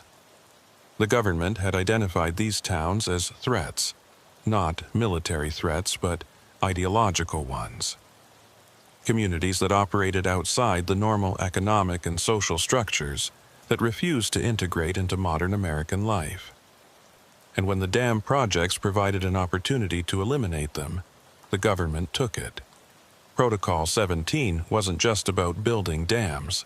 It was about social engineering, erasing problematic populations, and covering up the evidence. Eden Hollow was a test case, the first implementation of a protocol that would later be used in other infrastructure projects across the country. And it worked, perfectly. For 33 years, no one knew the town had existed, until the drought. I retired from the FBI in 2012. I'd spent 14 years carrying the weight of what I'd seen, what I knew, what I couldn't prove. I moved to Montana, bought a cabin in the mountains, and tried to forget, but Eden Hollow wouldn't let me go. In 2015, the drought returned, worse than '98. Kinsua Lake dropped to historic lows, exposing vast stretches of lake bed, and Eden Hollow reappeared. This time, it made the news. Local television stations sent reporters. The Army Corps of Engineers issued statements about historical settlements and archaeological preservation. Tourists came to see the drowned town, to walk its streets and photograph its buildings, but none of them understood what they were seeing. None of them realized they were standing in a mass grave. I received calls from journalists, researchers, amateur historians, asking about my 1998 investigation. I deflected, claimed I didn't remember much, blamed faulty documentation. I'd learned my lesson, Silence was survival. But then I received a package. No return address, no note, just a DVD inside. I played it. The footage showed Eden Hollow, but not as ruins. The town was alive. Lights in windows, smoke from chimneys, people walking the streets. The camera panned across the square, capturing dozens of residents going about their daily lives. And then it zoomed in on one figure standing near the fountain. It was me, younger, wearing my FBI windbreaker from 1998. But I was translucent, flickering like the other figures. Part of the town now. The footage cut to black. Then text appeared. "You're one of us, now you were there. You'll always be there." I destroyed the DVD immediately, burned it, crushed the remains, scattered them. But the message was clear. I hadn't escaped. I'd been claimed. Just like the residents, just like anyone who got too close to the truth. Eden Hollow is patient. It waited 33 years to be found. It can wait longer. In 2019, I returned to Warren County. I told myself it was just a visit, to see the area one last time before I got too old to travel. But I knew the truth. I needed to see Eden Hollow again. The town was still there, exposed by years of below-average rainfall. But it had changed. The buildings were more deteriorated, the streets harder to discern. Nature was slowly reclaiming it, covering the evidence with mud and vegetation. I walked through the square, past the general store and the church.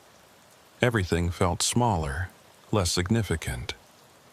Maybe it had always been this way, and I just built it up in my memory. Maybe Dr. Keller had been right. Maybe it was all a delusion, a pattern I'd imagined. But then I saw it.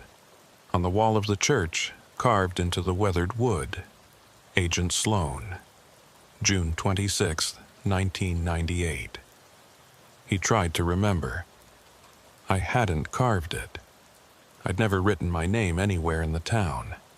But there it was, in the same handwriting as the diary entries I'd found 21 years earlier. Someone, something, had documented my presence, made me part of Eden Hollow's history, claimed me. I left immediately, drove back to Montana without stopping. And I've spent the last 5 years trying to understand what it means. I think Eden Hollow is more than just a drowned town. I think it's a trap, a place that captures anyone who tries to remember, who tries to bear witness. The residents aren't ghosts. They're recordings, echoes trapped in the buildings and streets replaying their final days endlessly. And anyone who gets too close becomes part of the loop. That's why the government erased it. Not just to cover up a crime, but to prevent others from being claimed. Protocol 17 wasn't just about removing records. It was about creating a memory gap, a barrier that would keep people away. But droughts expose what's hidden, and Eden Hollow keeps emerging, keeps drawing people in, keeps claiming new voices to add to its chorus. I don't know if I'm already trapped, if part of me is there now, walking those streets, calling out warnings that no one will hear. Sometimes I wake up at night and hear the bell ringing, slow and steady. Sometimes I see the town square in my dreams, filled with figures that look familiar. Monroe, Holt, Brennan, all translucent and flickering. And sometimes I see myself, standing near the fountain, my lips moving silently. Do not remember us. Last week, I received a call from the Army Corps of Engineers. They're planning to raise the water level in Kinswa Lake to store more water for the coming years. By next summer, Eden Hollow will be submerged again. This time, they say, permanently. I don't know if I believe them. The town has come back before. It'll come back again. But maybe not in my lifetime. Maybe I'll die before the next drought, before the next exposure. Maybe I'll escape after all. Or maybe I'm already there, trapped in that moment in June 1998, when I first walked into Eden Hollow. Maybe I never left. Maybe I'm still there, walking those streets, documenting those buildings, trying to remember what I've been told to forget.